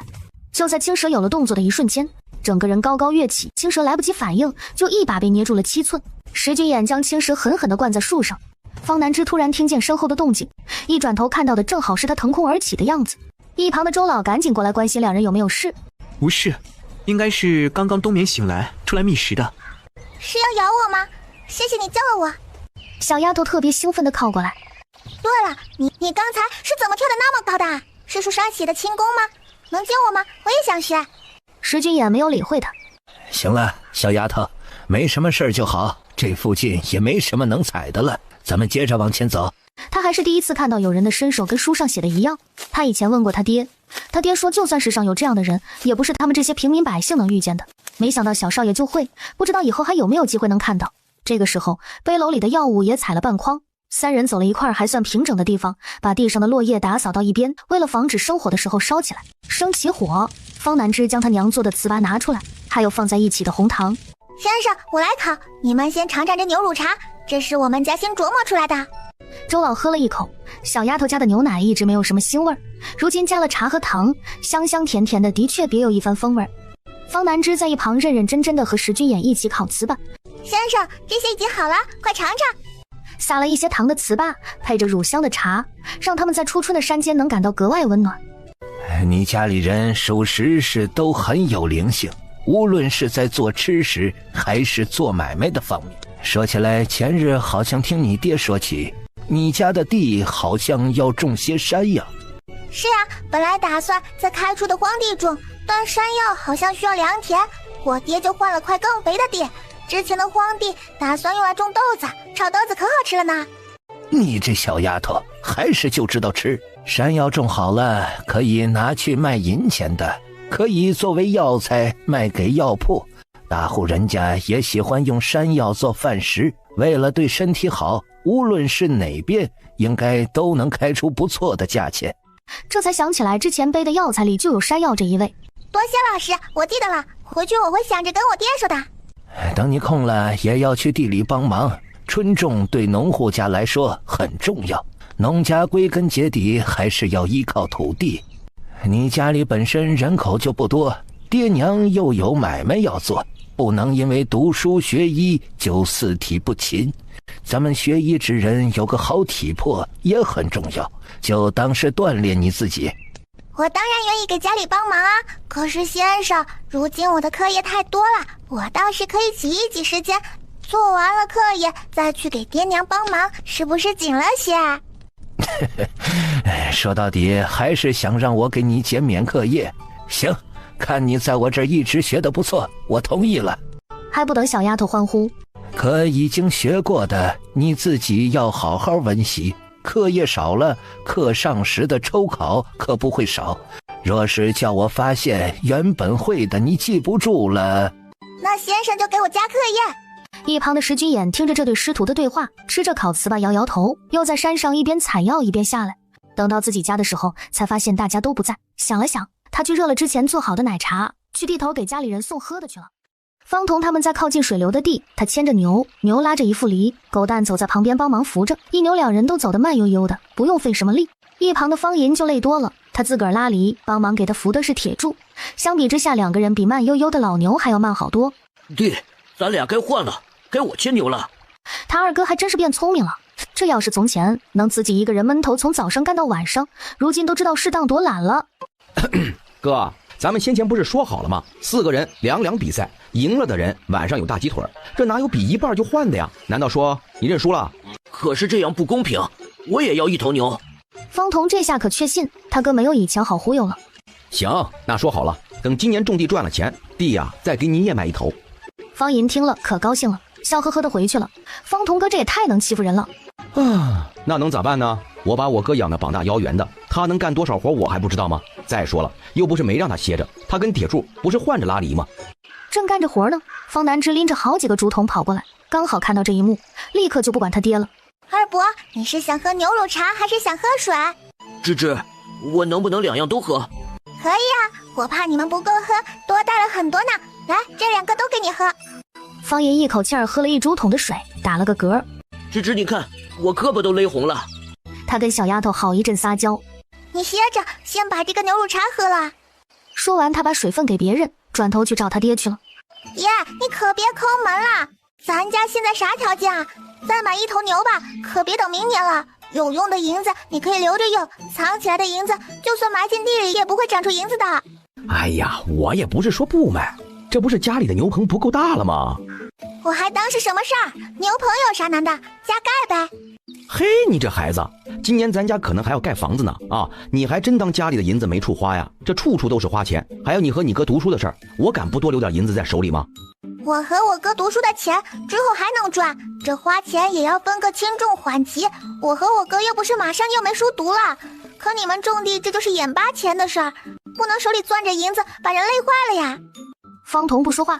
爹，你以前不是教过我吗？这银子就是该赚赚，该花花，你不能因为二伯有力气就欺负他呀。有力气归有力气，有力气的人干活难道就不会累吗？我这是想得长远，得担着全家以后的日子呢。想啊，多存点银钱，把钱呢都花在刀刃上。你咋能说我欺负你二伯呢？他还是我二哥呢。爹，我娘可说了，她就稀罕你为人大方，重情重义。因为铁柱书的事儿，背后我听见娘夸了你好几回呢。别胡说。方南之干脆不说话了，就静静地看着他爹。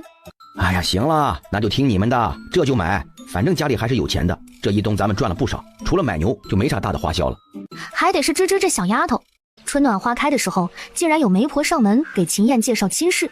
大妹子，不是我说，我给你儿子介绍的这个姑娘啊，真是个能过日子的。要说我也不瞒你，这孩子身上啊有点小毛病，打小就不会说话。可你别看人家是个哑巴，但是长得好啊，也一点不耽误干活，是有了名的勤快孩子。估计在这媒婆眼里，他儿子这个腿的情况，恐怕还不如人家是个哑巴呢吧。这种别人本来就不清楚的事，他也懒得辩驳。你等等啊，倒是听我把话说完你再说呀。这小姑娘啊，真不是一般能干，她下头还有7个妹妹1个弟弟，几乎都是她这个大姐养大的。这么能干的姑娘啊，那有的是人抢着要啊。家里8个女孩1个弟弟的是啥家庭？他问都不用问，就算这家是地主，能养活这么多孩子，他都不想跟这样的人家扯上关系。我家没那个意思，这么好的姑娘，你还是介绍给别的小伙吧。他钱婶儿，话不是这么说的。你家秦燕这样，这辈子干不了重活，正好需要个能干的。我跟你说啊，这姑娘家只要10两银子彩礼，别的啥也不用弄，酒席都不用办。这王媒婆离谱，这家人更离谱。10两银子，如今正常嫁女儿也不过才5两银子。这话说的，你们这跟别人的情况能一样吗？你儿子这腿，这谁家的闺女嫁过来，那不就得是伺候一辈子啊？而且啊，之前让方家提前成亲，你们不就愿意出10两吗？人家的闺女除了不会说话，别的可都好着呢。钱凤萍这次也不说话了，直接操起笤帚。当个媒婆还真觉得自己是个人了，我瞧着你是当我们家是冤大头呢，你给我滚！这次上门可把钱凤萍气够呛，转头就叫刘翠他们帮忙放出风去，说他儿子这2年不着急成亲，让有些人就别惦记了。可真是有了后爹就有了后娘，这是舍不得给儿子出这个彩礼钱。这都啥时候了还条条件件，有人愿意嫁给他儿子多不容易，这下给耽误了，他儿子非得恨他不可。也不一定是舍不得吧，毕竟他儿子不是还一直在县城读书呢吗？也没听说给停了。我倒是觉得他这是离不开儿子了，怕儿子成家就不管他了。好多当婆婆的都这样，以后给他当儿媳妇的，他倒霉喽。依我说，他就是心气儿太高，估计觉得人家姑娘配不上他儿子呢，让一个瘸子读书，这不是白人钱吗？明知道学了没啥用，还非要去学，就纯是为了脸面败家。人堵不住别人的嘴，他们爱咋说咋说，也没人在意。3月份就要科举，秦燕如今一睁眼睛就是读书，家里的人没人打扰她。至于联名作保啥的，书院那边都会帮她弄好，并不需要她自己奔走。她身边的人都尽可能的在用行动支持她，她不想辜负这些人，但更不想辜负的是自己的努力。被哥哥带着，方南之也比平时还要努力，好不容易在周老那里说的减轻一些课业，被他自己不知不觉的都加回来了。这个时候方金也在看书，只要考中了，村里对于他的一些流言蜚语一定会少很多，大家会重新仰望他，就连王地主也得对他客气一点。而且他一定要让方彤后悔，只是这一次科举的准备必然会比上一次更加艰难，比如找人作保，他这一次就花了大价钱。当然这些银子是王家给的，王地主这么全力支持，除了有为了女儿的原因在，更重要的是因为2家就要成亲了。是2月的最后一日，方家顺顺利利地办了喜酒，村里德高望重的人都受到了邀请。方彤兄弟俩虽然都被过继了出去，但毕竟还算是隔房的兄弟，按道理说是应该请的，但方老爷子没有。这些日子下来，他也发现了，从老三手上根本抠不来半分银子，每次他想让老三出点什么，最后反而是他们家人吃了亏。方彤家上下到最后也没有从任何人那里听到信儿，以前还觉得这家人有点烦，想离他们远远的，可这次方彤和方南之父女俩还觉得有点可惜。他们听说这次的席面上有铁锅炖大鹅，还想要尝尝呢。既然没人来请，倒也没必要非得去，主要是快科举了，家里得以这个为重，怕过去之后闹出什么事儿，让秦燕分心。这次去吃席的人倒是很满足，要么说这办席还是得有钱的人家办。晚上各回各屋，方老爷子拎着钱袋子坐在炕上，脸色并不太好。你说村子里这帮人上个礼也就上个10来文，咱们今儿个办酒席花的可不少啊。这能回来多少？连一半都没有，也就能收回来30%吧。我说呢，我今天瞧着那些个族里人吃饭都是不吭声，没有一个上来跟咱说话的，原来是在这儿等着呢。他们也知道自己抠门了，没有脸说话。村长今儿个也没来，不知道他是啥意思。他不来，别人能没想法吗？这是不把咱家的喜事当回事儿啊！老两口在这儿絮絮叨叨的抱怨，王姑娘可不乐意了。她叉着腰，哐哐哐的就带人闯进了老两口的屋子。这大晚上的，你们能不能安静点啊？今儿个可是我大喜日子，你俩说话声大的，这院子里都能听见了。你俩也给我赶紧歇着，不许说话，否则别怪我不客气。老两口坐在炕上，脸色通红。到这个年纪，活就活个倚老卖老，这心里哪能过得去？可是，一想到最近王地主几次3番暗示，不允许闺女在他们家受气，还有他陪嫁带来的那些丫鬟小厮，老两口愣是一句话都没敢说。见他们也这样识相，点点头，带着人大摇大摆的又离开了。他也不想新婚第1夜就闹得这么不愉快，可他也忍不了，毕竟着急洞房呢。一想到要跟王姑娘圆房，他都宁可去书房读书。他教训完公婆，一个人走了进来，还把门给拴上了。见他进来，方金一下子从凳子上站起来。夫人，今日实在过于劳累，不如我们各自。相公，整个人飞扑过来，躲闪不及。没多时，屋里就传来了很大的动静，听得已经熄了灯躺下的方老爷子和方老太太甚至有些心惊胆战。另一头的屋里，何氏正在偷偷的哭。哎呀，烦死了！一个已经生了3个孩子的女人，连自己的老公都守不住也就算了，居然还当妾室，把自己弄得这么凄惨，一点翻身的可能都没有。看上这样的娘，也算是倒了大霉。都这么久了，我的信应该已经送到京城了吧？那边会派人接我吗？要多久才能来呢？要是能在接之前先写一封回信就好了，也省得我要跟着一家人一起受这个胖女人的气。等方金再度出门的时候，就已经是3日要陪王姑娘回门了。一大早，下人就备好了马车，他们坐马车还装了不少东西，都是王姑娘叫人准备的。马车到村口的时候，正好遇到了坐牛车进城送2个孩子的方童。哎，去挡住那辆牛车。王姑娘还没反应过来怎么了，转头一看也认出了方童。她也觉得这个人讨人厌得很。赶车的下人听见姑爷发话，小姐也没有阻止，便将马车一转头卡在了牛车的前头。平时也就罢了，她这一大早可是要送孩子的，耽误读书怎么行？她立刻就想绕开，可王家的下人却听了方金的话，不依不饶。你俩都坐稳了，都扶着点。然后他狠狠地甩了牛一鞭子，牛吃疼，直接撞向前头的马车。方童这牛车一头撞上去后，王家的马车差点被撞翻。方金和王姑娘毫无准备，2个人在车厢里差点像散了黄的鸡蛋。方童，你在干什么呢？你知不知道这是谁家的马车呀？这撞坏了你赔得起吗？嘿嘿，这有啥办法？你家下人的车技不好，在路中间挡道，我的技术呢也不好，让你们受惊了啊！咱们呢也算是扯平了。一边上下打量他。不过我说大堂哥，你这是怎么了啊？这前几天是你大喜的日子，今天应该是回门吧？怎么这脸色苍白虚弱了这么多呀？难道是生病了？你可得好好注意身体啊！方金的脸色在外人看来确实是难看，整个人像是要被吸干了一样，觉得这王姑娘还真是有些可怕。本来都打算无视他们走了。大堂哥，你需不需要补身子？我这里可是有上好的补肾丸。真是粗俗！你在这儿胡说八道什么呢？啊，真是上不了台面的东西，你留着自个儿用吧。脸都白成这样了，还嘴硬呢。他翻了个白眼，刚想走，你那儿真有上好的补肾丸，怎么卖？一看就知道他是啥心思。1颗20两。倒不是他真想赚这么多银子，而是他这补肾丸是系统出品的，本来也没打算给外人，刚才提一嘴，纯属嘲讽大哥。方童，你说什么胡话？你疯了！真是做买卖掉进钱眼子里了，利益熏心。什么补肾丸？你那能拿到什么好东西啊？想来也是那江湖郎中拿来骗人的，你又拿来骗我，赶紧滚！哎呀，相公，20两银子也没有多贵，万一是真的呢？咱们又不是不知道他是谁，想也不敢骗我，否则我一定找人收拾他。方金一听他竟然真的想买，脸色前所未有的难看。快掏银子给他，1颗要卖20两，他自己都觉得是天价了，居然还真有冤大头想买。车厢里的方南枝一直听着外头说话，这会儿见他爹探进车厢使了个眼色，他就明白了，从系统中取出1颗补肾丸放到他爹手里。方童心说还是闺女跟他默契，给，这就是补肾丸。说什么上好的药丸？这上好的药丸哪有就这么放在外头的？连个盒子都没有，还敢说你不是骗人啊？切，你觉得上当有什么用啊？我是卖给你夫人，又不是卖给你的。我说没骗人就是没骗人，给你药丸就不错了，还想要我的盒子？你们到底要不要？不要就算了。王姑娘瞧着这颗药丸圆圆滑滑的，倒不像是随手从哪儿摸出来的东西。下人也把20两银子交到了方童手里。王姑娘买了药丸，让车夫赶紧赶路。方童赶着牛车摸着20两银子，嘿嘿直乐。依他看，以这位王姑娘的生猛程度，这1颗补肾丸肯定不够用。爷，你在这儿做啥呢？看见他爹摸着钱袋子，他就懂了。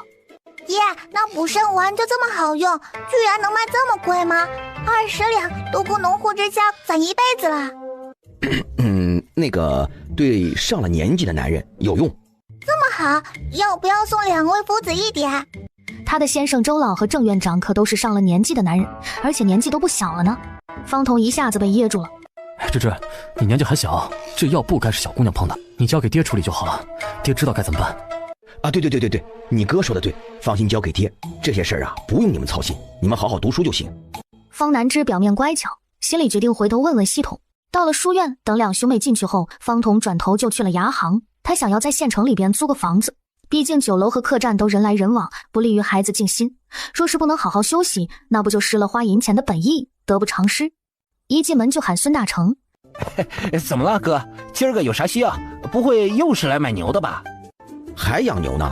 家里有多少地要耕啊？有2头就得了。跟我说说，我想在这县城租几日屋子，不久，就5天，帮我找个人问问。得嘞，哥，我这就给你找人，专门管这个的，跟我关系可好了，叫冯阿六，你叫他阿六就行。阿六见孙大成来找他，问清楚是啥事儿。放心吧哥，我跟大成关系好，我带你去看。你告诉我是做啥用的就行。他之前就听大成说过，这姓方的大哥可有家底儿了，在他们这牛都买了好几头。他带着方彤去的都是不错的房子，但是方彤都不太满意。阿六，你们这儿有没有离那个县市考场再近一点的？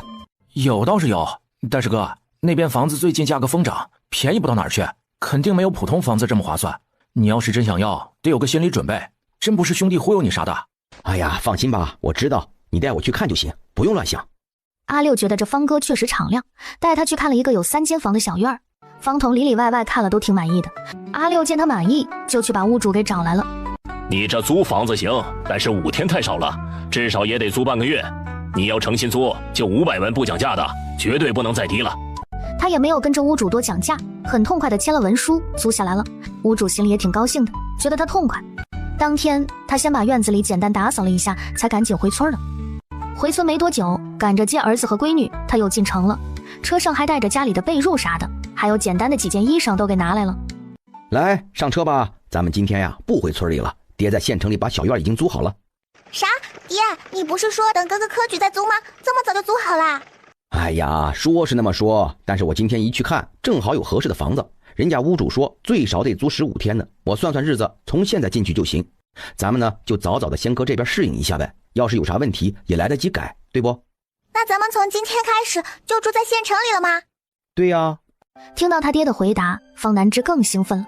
你哥呢，每日来回的路上坐着牛车还要看书，对眼睛也不好。这下好了，你们从县城到那儿，每天还能多出不少功夫看书呢。秦燕这些日子听着爹娘都这么为他的事情费心，心中微暖。安顿好2个孩子，方彤才去聚香楼接钱凤萍。我跟二哥说好了，让他这些日子看着家里，吃饭呢就去二娃家吃，那边口粮我都给好了，放心吧，肯定能照顾好。钱凤萍点点头，这才算是放心一点。没事儿，我这每天也要回村子里干活，这地里呀都还没忙完呢。这都3月了，咱家的山药和水稻这不都得种上啊？就算他在聚香楼这边忙，方彤也能把家里照顾得很好，不用他两头劳累。反倒是他又是家里的地，又要送货，还要接送孩子。家里的地是牛在种，送孩子也就是送货顺道的事儿。况且呀，我这前半辈子已经休息够了，人呢这辈子总得干点活吧。现在这日子呀，我过得心里踏实。再说了，咱不就是忙这一阵子吗？要是真的一直忙不过来，咱们早就再招人了。这点钱凤萍还是放心的。他们2个回到家里，做完饭，一家人在租的屋子里吃了顿丰盛的，2个小的就回到屋子去忙课业去了。如今天也没那么冷了，就回到院子里看月亮。此刻觉得有无数个瞬间似曾相识，但却又完全不同。这个时候，眼前突然多了一把笛子，方彤正低头瞧着他，耳朵通红。这些日子呢，一直在忙活买卖的事儿，辛苦了。那个，如今现在开春了，又是新的一年，这个是我送你的。2个人对视上，都不自觉地移开视线。早春的微风中弥漫起一股若有似无的暧昧。怎么会想起送我这个？是儿子告诉我的，他说你会吹笛子，但是我却没看见家里有。这些日子呢，刚好手头又攒了一些银子，我就想着呀，给你买上一支。他实在是命好，竟然还能遇见这样的男人。不多时，月下传来吹奏笛子的声音。吹笛的人看着月亮，他却一直看着身边的人。身后不远处，方南之趴在窗户上偷看，桌前看书的秦燕转头看过去，正能看见妹妹调皮的背影，还有窗外恩爱的父母，心中一片安宁。第2日一大早，方彤赶着牛车回了村，和兄弟几个接着下地。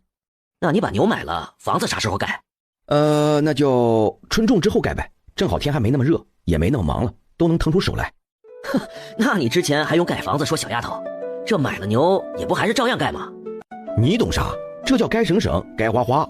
提起这个，那个说起来啊，我告诉你们一声，等我新房办好了，我打算呀办个喜酒。好事儿啊，兄弟几个还都琢磨着啥时候能喝到你和嫂子的喜酒呢，一定要办。当初方彤这坠入的匆忙，没办酒，到现在也没圆房。还是童子哥会来事，怪不得你有媳妇儿。那可不是，你们呀都得跟我学着点，这能娶到媳妇儿也是有学问的，你们当谁都能够随便就有呢？你连喜酒都办了，不是说好也帮咱们哥几个学摸着吗？找的咋样了？有没有合适的？嫂子可是之前说好了要给我介绍的。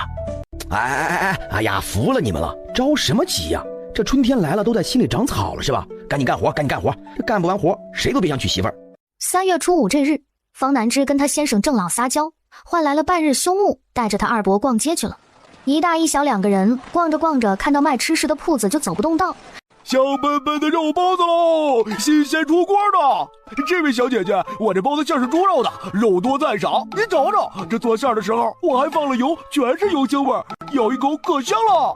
还有，这个包子皮儿又暄又软，一点都不干巴，不硬，哪怕你们拿回家去，自己用锅再热一下都还是这样的。方南枝咽了下口水，方爷也两眼放光，恨不得马上就买下来吃进嘴里。咱们今日还有更重要的事。他赶紧扯着他二伯的袖子，让方银把他抱起来，然后他捂着他二伯的眼睛，方银也腾出一只手捂着他的眼睛，两个人才艰难地从包子铺旁边离开，好不容易才走到了杂货铺。这里有竹子的，还有木头的，有背的，还有提的，不知道你们想要的是哪种？方南枝走上前试了试，发现竹子的比较轻便，但也单薄，木头的厚实，但也很重。他看了一圈，见货架子上放着一个单独的箱子。那个要多少银子？小小姐好眼力，这是店里最贵的书香，要100两。天哪，竟然要100两！就算把他跟二伯都卖了，也没有这么多银子啊。他赶紧看柜子下边的，看起来还不错的一个，木质的，摸上去也很光滑，没有毛刺。老板说这个要3两。方南枝一想，他们差不多能够拿下。老板，这个能不能便宜一些？你觉得多少钱合适？老板，只要我说低了，又怕你不高兴。那这样吧，我说个价钱，你再还价也不迟，但您可别不痛快，毕竟我小孩子家的，实在是没多少银钱。行，你说我再还价，肯定不生气。那就2两吧。2两我可划不来啊。那这样吧，给你2600文，这可是最低价的。2400文呢，我可以现在就给你钱。好，那就2400。方南枝看老板这么痛快，还笑眯眯的，有点担心他难道砍太少了？其实老板只是觉得他太有意思了。他转身把背篓拿出来，方爷也开始拿他的钱袋子，两个人当着老板的面开始数铜板。带了这么多铜板，不沉呢。方南枝嘿嘿的笑没说话。这一个书箱把叔侄俩的钱几乎全掏空了。告别杂货店的老板，两个人高高兴兴地拿着烤篮回去。到家门口的时候，两个人都蹑手蹑脚的。方银将烤篮藏在身后，两个人悄悄走到秦燕的房间门口敲门。秦燕透过窗子，刚刚已经看到方南枝了，倒是没有注意到另一边故意藏起来的方银。他让两人进来，还没来得及问有什么事，方银就将身后的烤篮一下子举了到了他的面前。希望哥哥现考旗开得胜，金榜题名。秦燕微微愣了一下。哥哥，这是我跟二伯用压岁钱和零花钱给你买的，你看你喜不喜欢？喜欢。怎么想着送我这个？之前我看爹送给娘礼物，娘很开心，我也想让哥哥开心呢，就跟二伯商量着要送你一样东西，最后觉得这烤篮最实用，你去考试的时候还能带着。考试不是要一个人在那待好几日吗？我们不能陪你进去一起考，就当是我们一直跟你在一起了，到时候不要太想我呀。能够拥有这么好的家人，正因如此，他一定要成功，要守护他们。等衙役收了卷，学子们终于能出去了。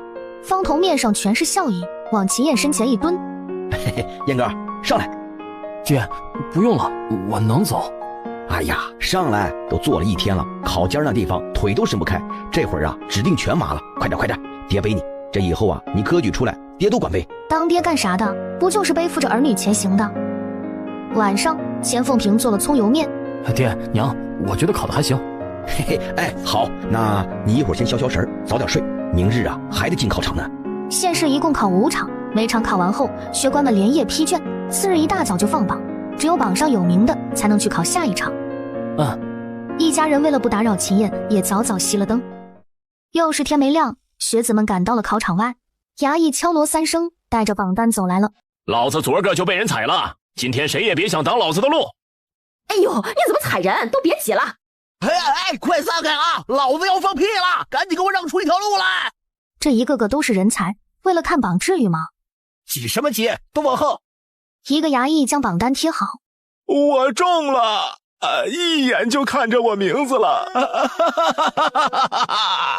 难道这位就是榜首？”“我不是最后1名，太明显了。”就知道这老杂毛当不了第一。方彤正使劲推人。头名是木山村秦燕。秦燕是谁啊？咋没听说过？啥？秦燕？手脚并用往前冲。真是头名！我儿子中了头名！大喜过后，他就赶紧往外挤。中了头名！我儿子就是天才！爷，我们知道了，刚才前面嚷嚷就听着了，咱们得低调点。我夫子说过，能者容易遭人嫉妒。嘿嘿，行。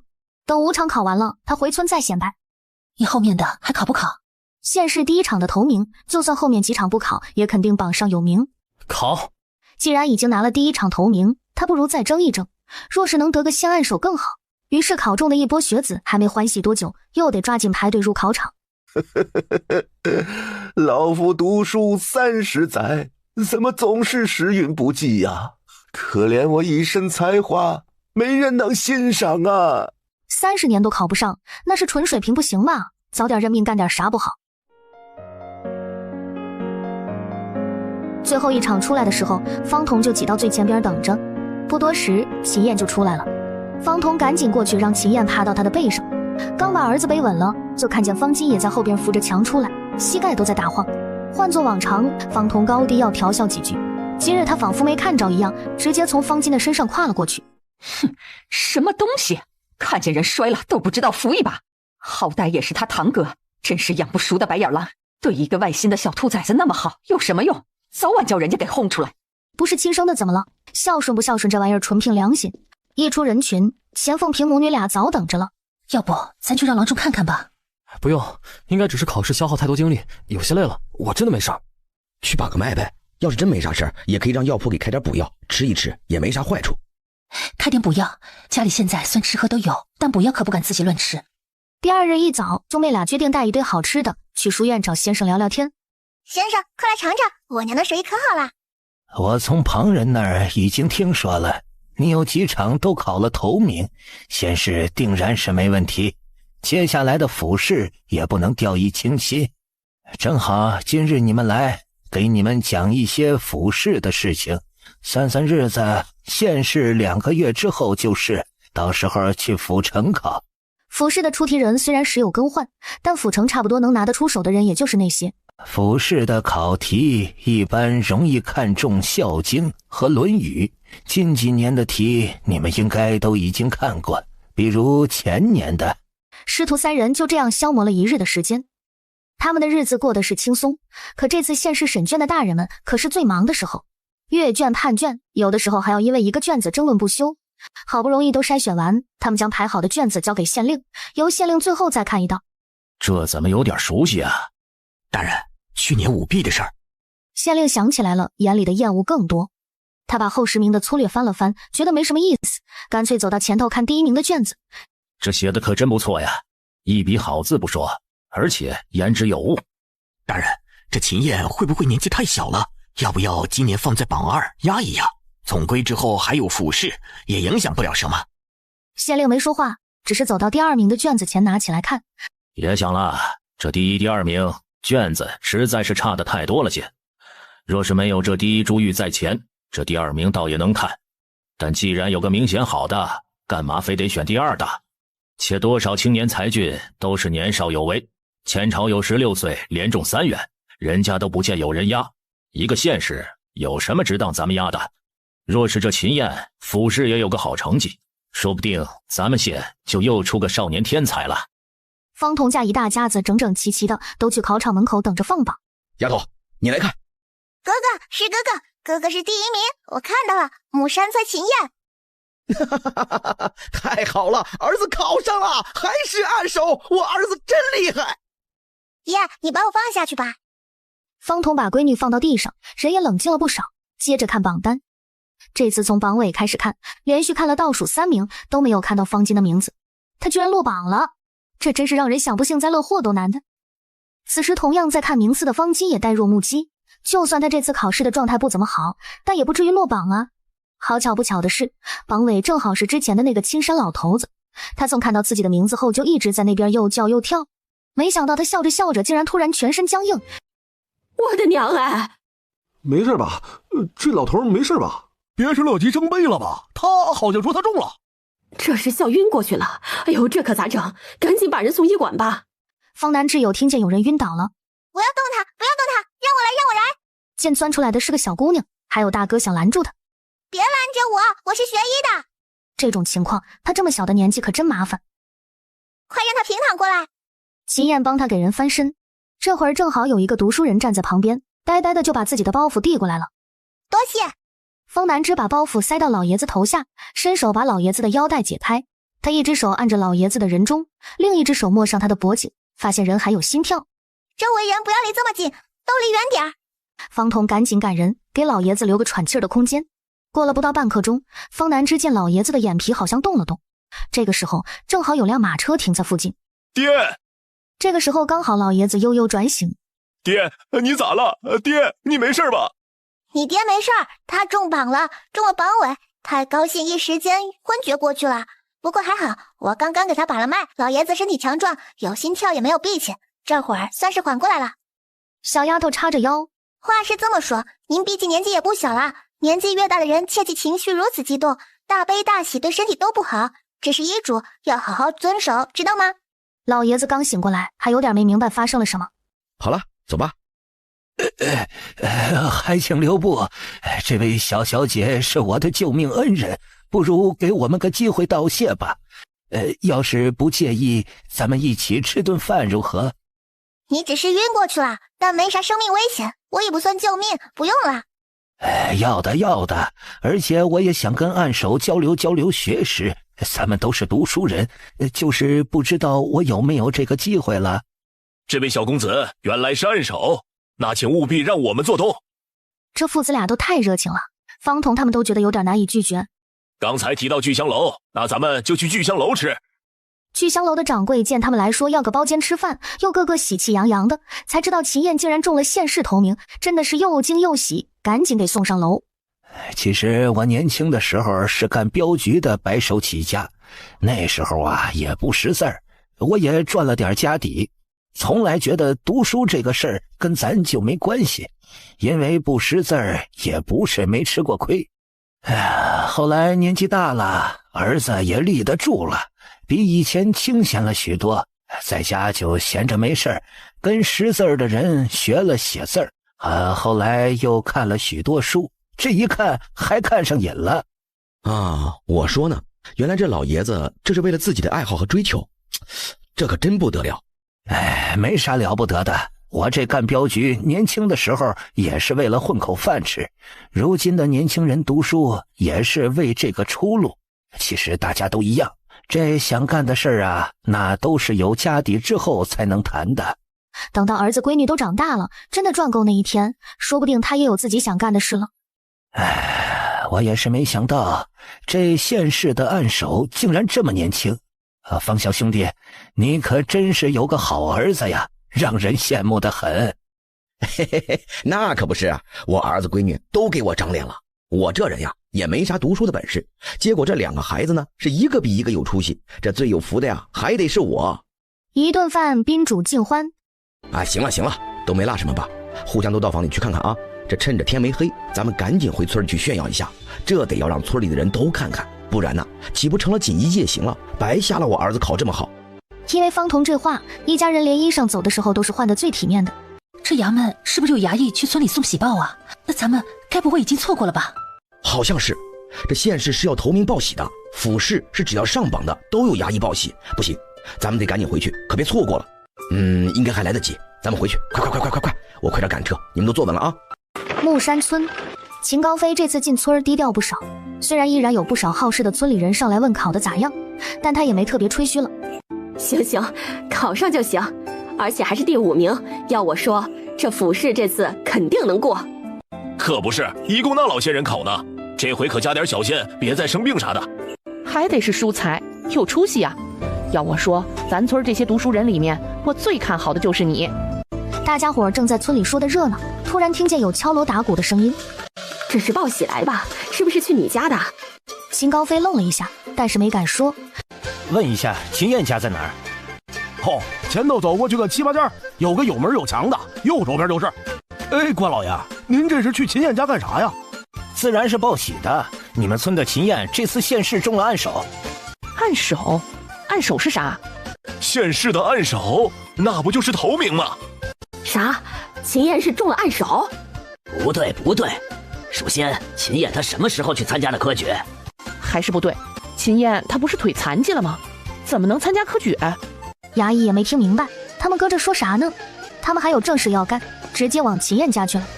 村里人可太好奇了，也都跟着想去看看到底是咋回事。这些人一走，秦高飞父子就被留在了原地。原来不是只有府市报喜，县市不报喜，是只有县按手才报喜啊。第一名有啥的，只要中了榜，那不就都有用？他这样安慰自己，但心里还是有点不是滋味。儿子，你说你也是，你也不比那个秦燕差，怎么没再好好考一点？你要是能考上按手，这会儿风光的就是你了。秦书才站在原地，脸色有些发白。你当科举是儿戏吗？想考第几名就考第几名，那官府衙门是你家开的，你说了算。书才啊，别把你娘的话当回事儿，她啥也不懂，你别往心里去。虽然秦燕的事让他很不甘心，但一码归一码。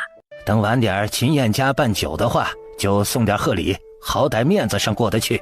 凭什么呀？就一个秦燕，毛都没长齐。秦族长一瞪眼睛，两个人不敢说话了。他转头让孙子先回去休息。秦书才也知道他们不愿意当自己的面说些难听的话，他也不愿意听。不长脑子的东西，我秦家怎么就有你们这两个蠢货呀？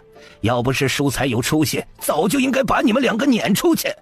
形势不比人强，懂不懂啊？秦燕出息了，你们跟他作对是能讨到什么好处吗？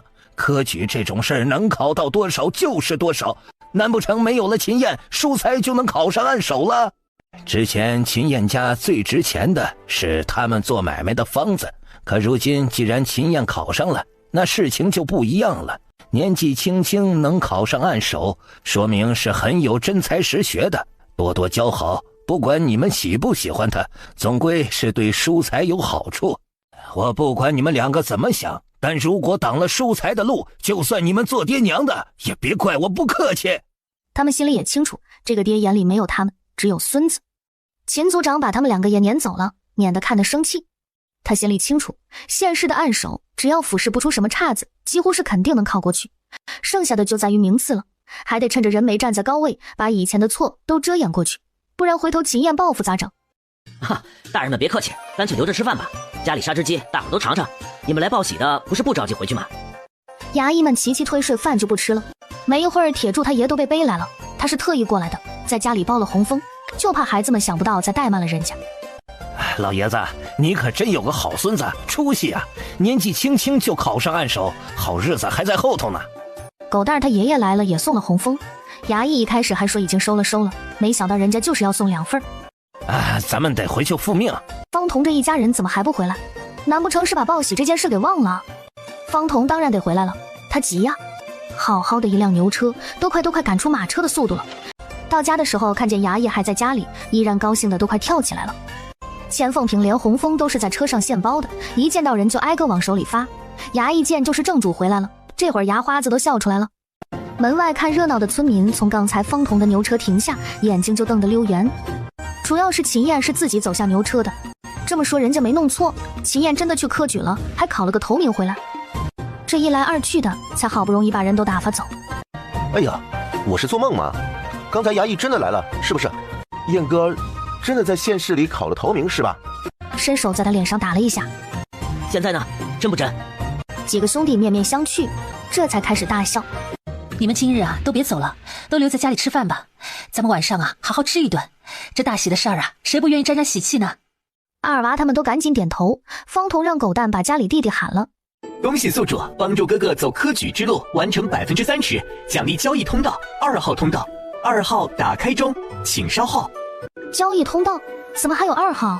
他打算晚上有时间的时候再跟哥哥一起琢磨琢磨。要我这么一看呢，这有人天生就是读书的料。你看人家不吱声不吱气儿的考上了。不对呀，这么一说，方金咋还没回来呢？他不也去考了吗？人家秦高飞、秦书才都回来了。说起来，方家大丫头以前还嫌弃人家秦燕残了，这回后悔了吧？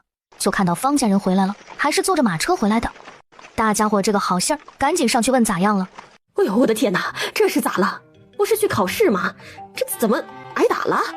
方姐，你这是咋的了？跟谁打架了？这是？考试考了多少名啊？那方彤可比你们还先回来的呢，坐着牛车，衙役到的比他们还早，敲锣打鼓的进村报喜的时候可热闹了。你们可没看见那场面啊！中了头名的就是不一样，连衙役都比平日里好说话。在方彤他们家遇上了二娃，衙役们拿了2、3个红封，可高兴了。方彤回来的时候又好好闹了一番。嘿，这秦燕年纪轻轻的就能有这样的风格，可真是了不得呀！这要是下次府试依旧能拿个名字，那可是同生老爷了，咱们村头一份啊！要不是何氏，要不是那些作弊的，他怎么会？程大夫说了半天，才发现这2个人状态不对。咋的了这是？该不会是没考上吧？念这么多年都没考上，那上次不是还考上了呢吗？还，这考没考上又跟你有什么关系啊？秦燕的事又讲给我们听干什么？一群泥腿子，快滚开！没考上就没考上呗，拿我们仨什么火啊？人家秦燕都考了头名了，看见我们村里的人还笑呵呵的呢，还给我们发糖了呢，还你没考上，你还管我们叫泥腿子呢？他同样是读书人，就你了不起啊，爹？人家那2个都考上了，一个是头名，一个是第5名，都平易近人的很，怎么就没考上的方金这么嚣张？他读书是为了什么？他就是觉得读书人清高，高人一等，他考没考得上，也轮不到这些人说3道4。我让你瞧不起人，我让你瞧不起人，我。嫂子今天这吃的也太香了吧！要是每次有喜事儿都能吃上这么一桌，那我希望你们家天天有喜事儿，秦叶天天考试天天过，一直考上状元。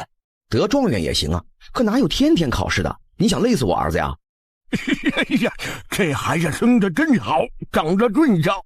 是啊是啊，还会念书，第一次就考中了头名，真是才子啊！秦燕被2个老爷子围着，不停地夸奖，到底还是不好意思了。哎呀，好了好了，咱们准备吃饭吧。爹，吃饭前你不说2句吗？我哥考上县按手，这可是大喜事。对，说2句，你们都说2句，谁先说？这我儿子自己考上的，要不就让他先说吧。让爹先说。既然我儿子让我先说，那就我先说。大家也知道，咱们今天呢吃这个饭，主要就是因为我儿子考上了县按手啊，没有比这个更值得庆祝的事了。有这么厉害的儿子，是我的福气啊！啥也不说了，鼓掌。这段时间呢，确实给咱家人都紧张的够呛。虽然大伙可能看不出来，但是我儿子起早贪黑的读书，我闺女更是一个人学了2样。那我媳妇儿啊，就更不用说了，这忙里忙外的，当然还得加上我啊。咱们这个又当爹又当娘的，又是赚钱又是照顾家里的，不过呢，总算是把这一关给挺过来了。考前呢，我原本是想着啊，不管这次儿子考的什么样，那都得给孩子庆祝庆祝。只能说我这个当爹的啊，还是太谦虚了。哎呀，我这儿子吧真争气啊，直接给我干了个第一。这同时啊，也感谢兄弟们一直在家里给我做工，这忙前忙后的也帮了不少。自打咱家里有了买卖，这几乎是就没出过什么乱子。这些啊都是原因。我方彤呢，也不是那么会说话的人，这一杯啊，我就敬大家了。兄弟几个都干脆的干了。好了，接下来该让燕哥说了。首先要感谢爹和妹妹，我以前年纪小且性子毒了些，多亏了妹妹让我一步步走出来，还有我爹让我真切感受到有父亲可以依赖的感觉。不仅是我，娘在这些日子里笑容越来越多，不止一次跟我说过，每天的日子都觉得特别充实和幸福。我很庆幸能够和他们成为家人。无论是我今天考取的成绩，我以后无论有多大的成就，能走多远，都不是只靠我自己就能够拥有的，都是因为爹娘和妹妹在我身后支持我，都是因为各位叔叔婶婶和我爹娘同心协力，才会让这个家更好，也让我更好。希望大家从今往后家家都能过上好日子。是啊，在这样的年月能过上安稳的日子，就是他们所有人最大的期望。我想说的话，我爹娘哥哥都说完了，那就轮到我宣布，大家开饭。一顿饭从下午热闹到月亮上来才散，人都走了，方彤在饭桌上头一次喝醉。二伯，过来帮我个忙，咱们把爹一起扶进屋。赶紧过来帮忙架起来。不是这边，把爹送去主屋。风南枝也跟他们一起出来的，闻言一呆。怎么了，芝芝？害怕晚上一个人睡觉吗？我倒是不怕一个人睡觉，但是你不用告诉娘吗？没事，娘进屋就能看见了。哥哥都这么说了，方南枝也不多想了，反正他娘要是不愿意，就把他爹丢出来呗，到时候他再喊哥哥和二伯把他爹捡回屋就是了。二伯，今天吃饭太乱了，我还没来得及找你呢。我们在县城买了好多好吃的，还买了好玩的，走，我们一起去看看。方银这会儿精神头正足，一听吃的赶紧跟着过去了。方南枝把所有东西一股脑放在床上，方银果然看哪个都很开心，见过的就自顾自玩起来，没见过的就问方南枝这些是什么。二伯，给你，总干活费鞋，咱家人多，娘一个人又做不过来，这回去县城看到，干脆给你买了一双做好的，你试试合不合脚。鞋子果然合脚，方银高兴得很。钱凤萍收拾完回屋也没点蜡烛，就往炕上一坐。他吓了一跳，直接从炕上站了起来。他赶紧点灯，往炕上一看，顿时脸就红了。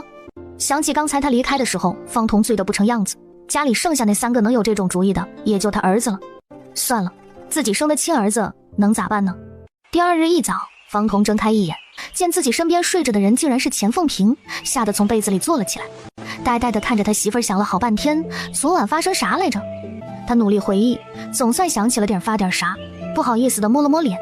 他抬起眼，瞟瞟四周，偷偷摸摸地靠近，忍不住又亲了他媳妇一下，手忙脚乱地下床穿衣服。离开了这个屋子，方彤前脚刚走，钱凤萍就慢慢地睁开眼，一只手捂上自己的心口，脸上全是羞意。都成亲这么久了，爹的手艺怎么还比娘差这么远？确实不好吃。不好吃那你就少吃2口，都吃了4个馒头了，还好意思说不好吃？给你面子，吃。好家伙，他哥这脑子还真是越来越好使哈，现在都会拐弯抹角的对他了。啊，行，我哥太厉害了，士别3日，当刮目相看了。我很聪明的。方南之在一边看他爹跟二伯插科打诨的，又看看一旁淡定吃饭的娘。昨天爹也没被丢出来呀，怎么爹娘今天看起来还有点怪怪的呢？不懂。等吃完饭，方南之和方银打算去周老家，方彤想了想，也跟着去了。快要出门的时候，他才想起来转头去找秦燕。儿子，你等等爹，回来跟你一起进城。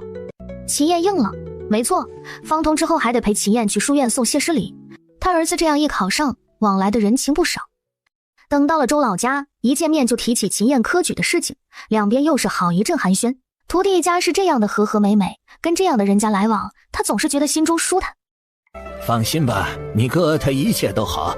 虽说人这大脑是最为复杂，光凭摸他的脉象也摸不出来，但据我的观察，他如今在说话上比以前流利许多，这都是因为他脑子渐渐清明。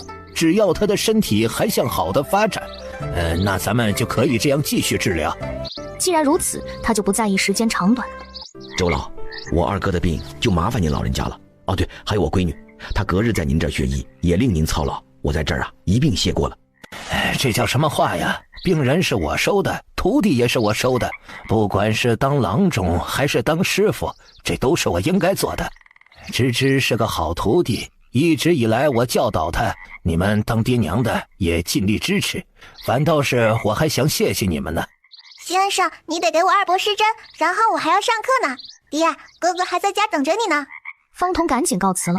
周老带着徒弟回到院子，一边给方银施针，一边给他徒弟加大课业。这个就是接下来这些日子你最重要要学的，而且不能出半分差错。看着眼前这个人形上密密麻麻的字，他头都大了。记吧，等你背下来了，这穴位可是顶顶重要的东西，以后用得着的地方多的是。还能咋办呢？自己选的路，学吧。父子俩拎着大包小包进了书院，先去送给了魏夫子和他如今在甲班的夫子，最后才去了院长那。他们书院这次参加县试的人里，算上秦燕，一共考中了3人。他心里高兴了，尤其秦燕这个学生竟然如此争气。秦燕呀，从今天开始你就来我这里吧，我多给你讲些复试的题，除了你以外，这次考过县试的都过来，我多给你们讲一些。他如今确实也应该把全部的重心都放在复试上，赶忙向郑举人道谢。方彤怕耽误儿子学习，也匆匆告辞了，又在县城忙活了一通才回村。他回来的晚了一点，二娃几个早就到了。他往地里走的时候，看到方家地里好像有些奇怪。你不知道吧？我昨天可是听说了，方金被程大富给打了。啥？还有这事儿？哎呀，这么热闹的场面，这错过了实在是可惜了。不行，我得去落井下石一下。这么高兴的事儿，不让大家一起高兴一下怎么行？我来，你现在可是读书人的爹了，当着外人的面你得端着一点，不能掺和这种事儿。我去。铁柱就欠兮兮的去了。老爷子，你家下人呢？怎么你们还亲自干活来了？方家人瞥了他一眼，谁都没说话。还能是为啥？肯定是人家王家收回去了呗。人家的这些下人一般都是伺候人的，哪有一年到头还帮人家种地的？何况这是方家勇儿媳妇家的下人，还不是人家说了算。不能吧？那王家姑娘不是非常喜欢方金吗？这么喜欢又不用她自己干活，派几个小厮怎么了？你这话说的，再喜欢那也成亲了，喜欢过就得了呗。这回连个县试都考不过，他这人还有啥好地方？肯定是叫人家嫌弃了呗。方金脸色沉得滴水，他咬着牙干活，余光狠狠地看了一眼方彤。不是，你瞅啥呀？你怎么跟你大哥说话呢？嘿，唐伯，您这是什么意思呀？你可是我亲大伯，是不是看我亲爹没了就欺负我呀？啊，我搁这好好的牵着牛干活呢，你儿子瞅我干啥？我问都不能问一句了，有你这么当大伯的吗？信不信我那死了的爹来找你算账啊？他们说这些话还不是你指使的？你大哥就算看你怎么了？真是好笑了，我可是一句话都没说，该不会是觉得我辈分低就不会跟你们动手吧？那不还是欺负我没有爹吗？要不是他们知道内情，还以为方彤真是方家过世小叔的亲儿子呢。就算过继出去了，你也是我养大的，怎么现在就要六亲不认了？我六亲不认？老爷子，你是不是老糊涂了？六亲不认的是我吗？是不是过一阵子你们还会说是我非得要入赘呀？不是你们逼我的，也不是你从小对我不好偏心大哥，不是你们想抢我那房子，抢我那银子，抢我那买卖，是我无缘无故就要给别人去当儿子。我们两家关系疏远，为什么你们心里真没数吗？再说了，前一阵子你们家办喜事，我大堂哥办喜酒，可一个我们家的人都没叫，你们这也算是认我？你们认我什么啊？你们认我就是指望利用我把老秦家给啃干净了吗？可不是嘛，同样都是儿子，那方金这些年花钱跟流水似的，也没见老爷子有什么不乐意，反倒是他家老二和老三，一个天天干活，一个见天的挨骂。别的不说，就说芝芝那小丫头，以前在老方家被养的都成什么样了，再看看现在，在自己家过得面黄肌瘦，如今入赘了，活得有滋有味，感情这自己家人还不如这半路夫妻呢。方老爷子被噎得说不出来话。我知道我大堂哥脑子不行，念了这么多年的书，还是个榆木脑袋，一点都没开窍，连个县试都没通过。本来呢，咱们都是亲戚，我之前什么都没说，是给你们留面子。可是你们不识趣，非得要上来招惹我，那我就得说一说了。方进觉得他没有好话，赶紧背地里扯了扯他爹的衣裳。你闭嘴，你还想说啥？差不多就行了。这些年，方金仗着自己是个读书人，在村子里面那架子抬的，恨不得村头的狗路过都得给他磕俩才放走。咋的？不把自己当村里人了？别说他现在没考上，就是考上了，那也是咱们木山村里走出来的。做了读书人，这村里的长辈就不是长辈了，村里的邻里就不是邻里了。他每天抬着个下巴看人是个啥意思啊？谁还不知道？不就是看不起咱们这村里的人吗？反正他们这些同村的可没觉得方金尊重他们。长辈们他不尊重，我这个弟弟他也不爱护，跟了他多少年的媳妇儿还能贬其当妾，生了2个儿子，正儿八经是你们老方家这一代的老大老二，现在娘成了妾了，这2个儿子那就得叫什么庶子了吧？你让大伙瞅瞅，这是一个正经当爹的人能干出来的事吗？一个人活在这世上，全家人没有一个他对得起的，最后读书读成这个样子，他连自己都对不起。大唐伯，要我说，你也打消了送方金读书的念头吧。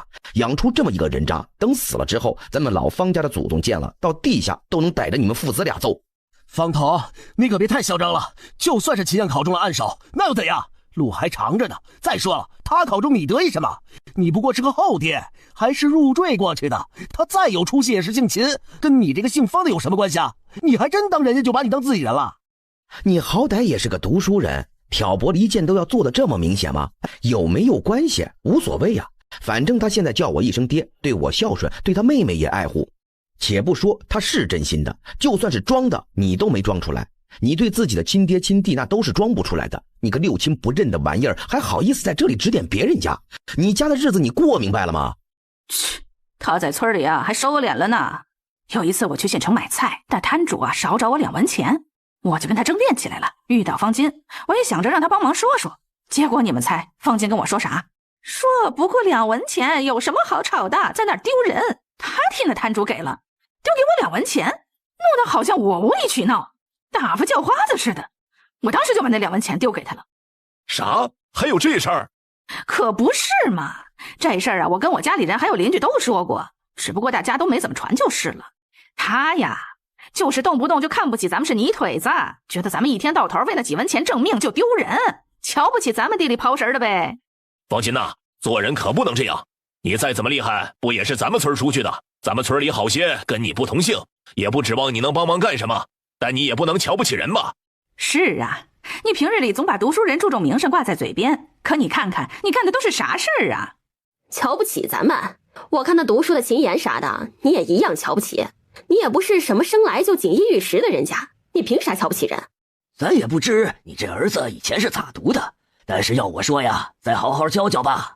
读书人都讲究什么，知道礼义廉耻。你瞅你儿子都快忘本了。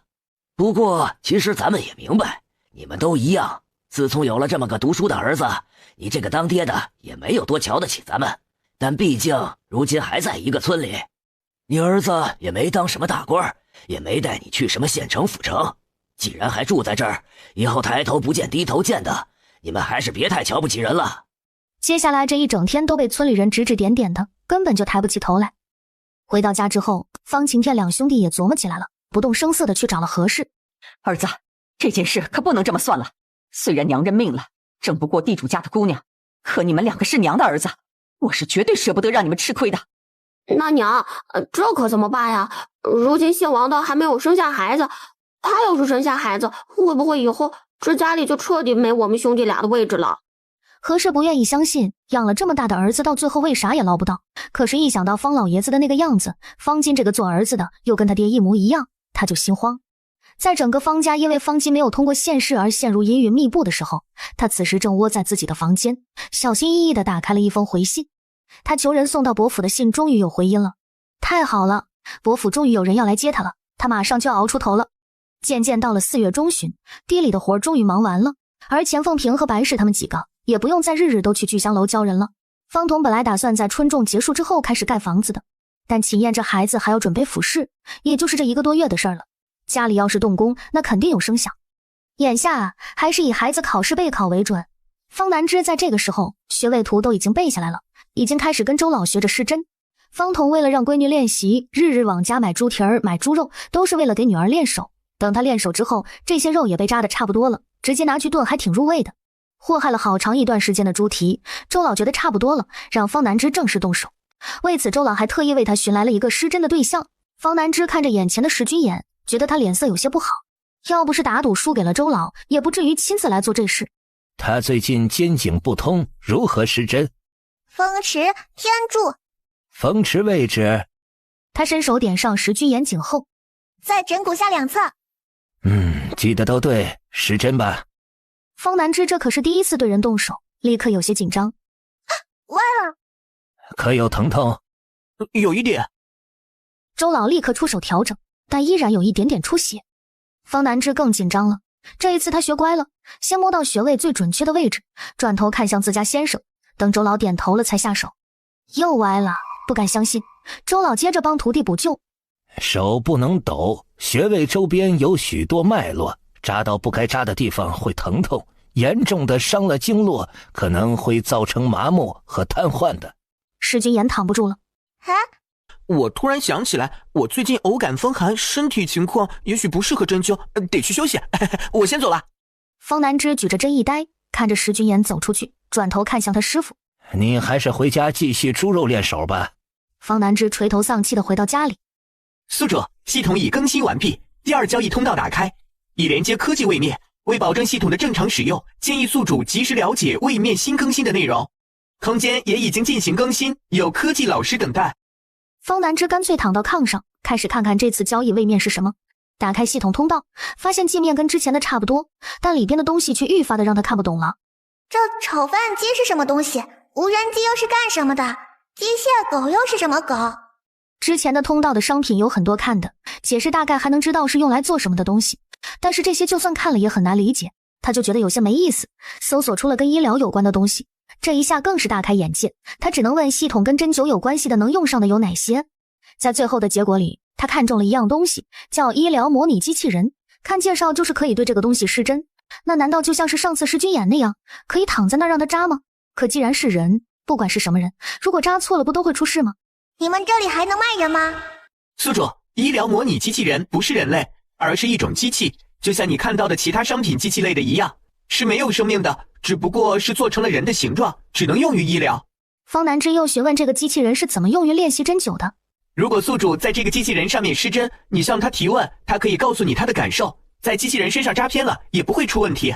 这猪肉只能让他习惯往肉里扎针，肉又没有什么穴位，像给石君衍扎针那样把他弄出血，他还是挺害怕的。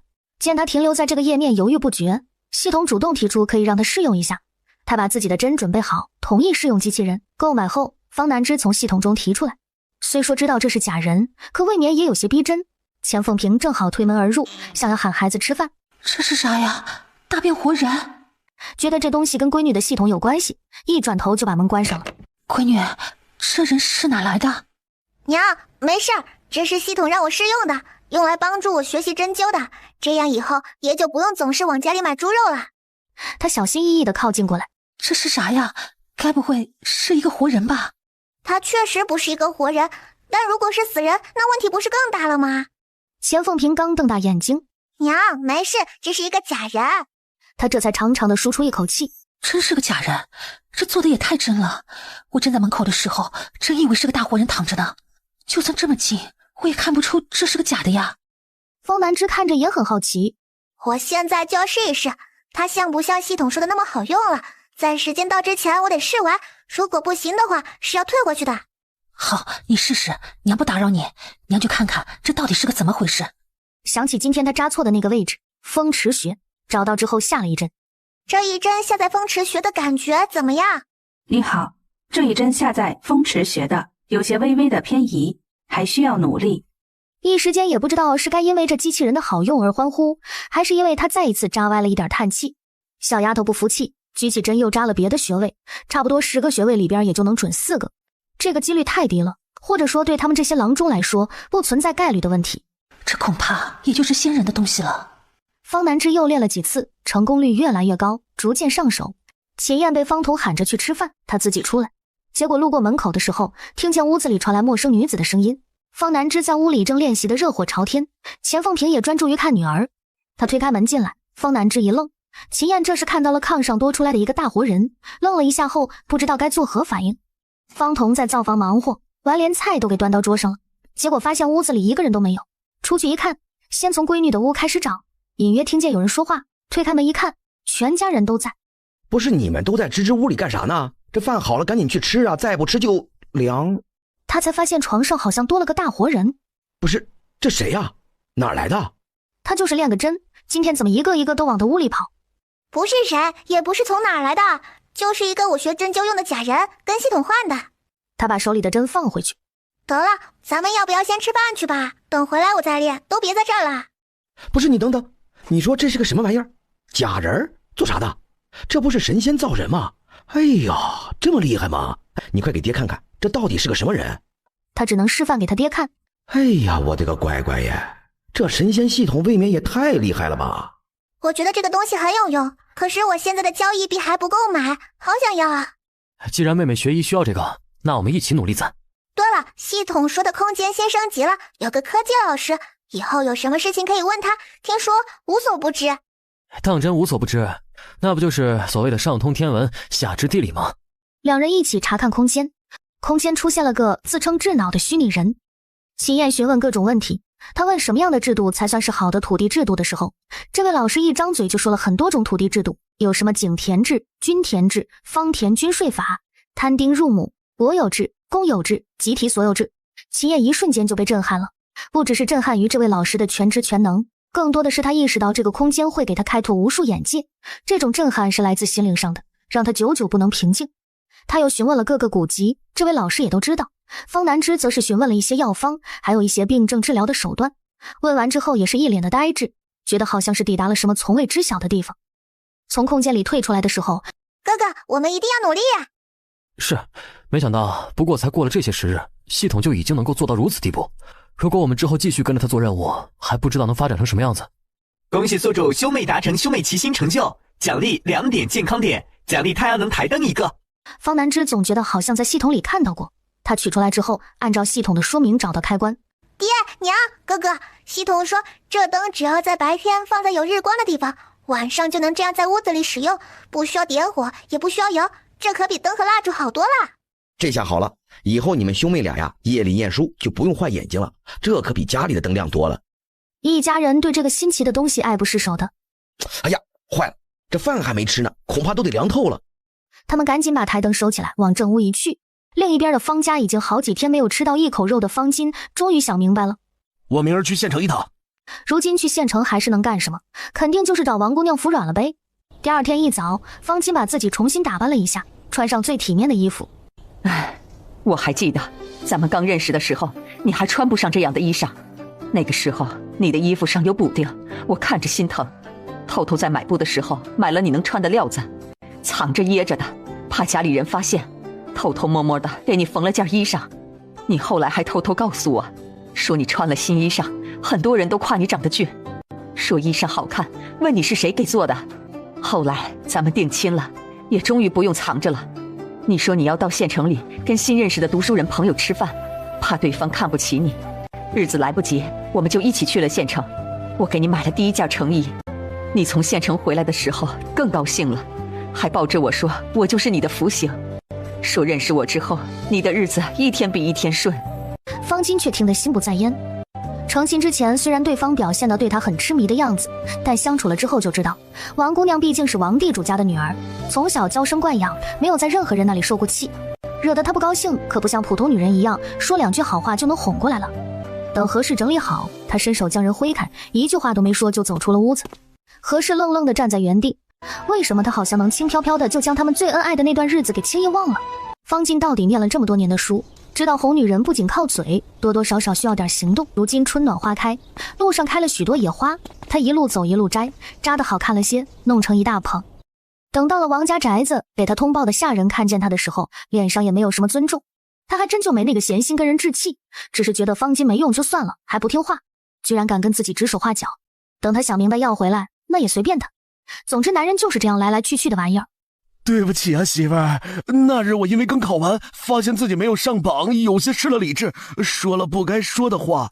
自从你出门之后，我心中就愧疚不已，但当时又没脸转身回来道歉，也怕你太过生气，那个时候不愿意原谅我。这些日子过去，你没来找我，我心中更慌了。本想着再等一等，等你散散心，没有那么生我气了。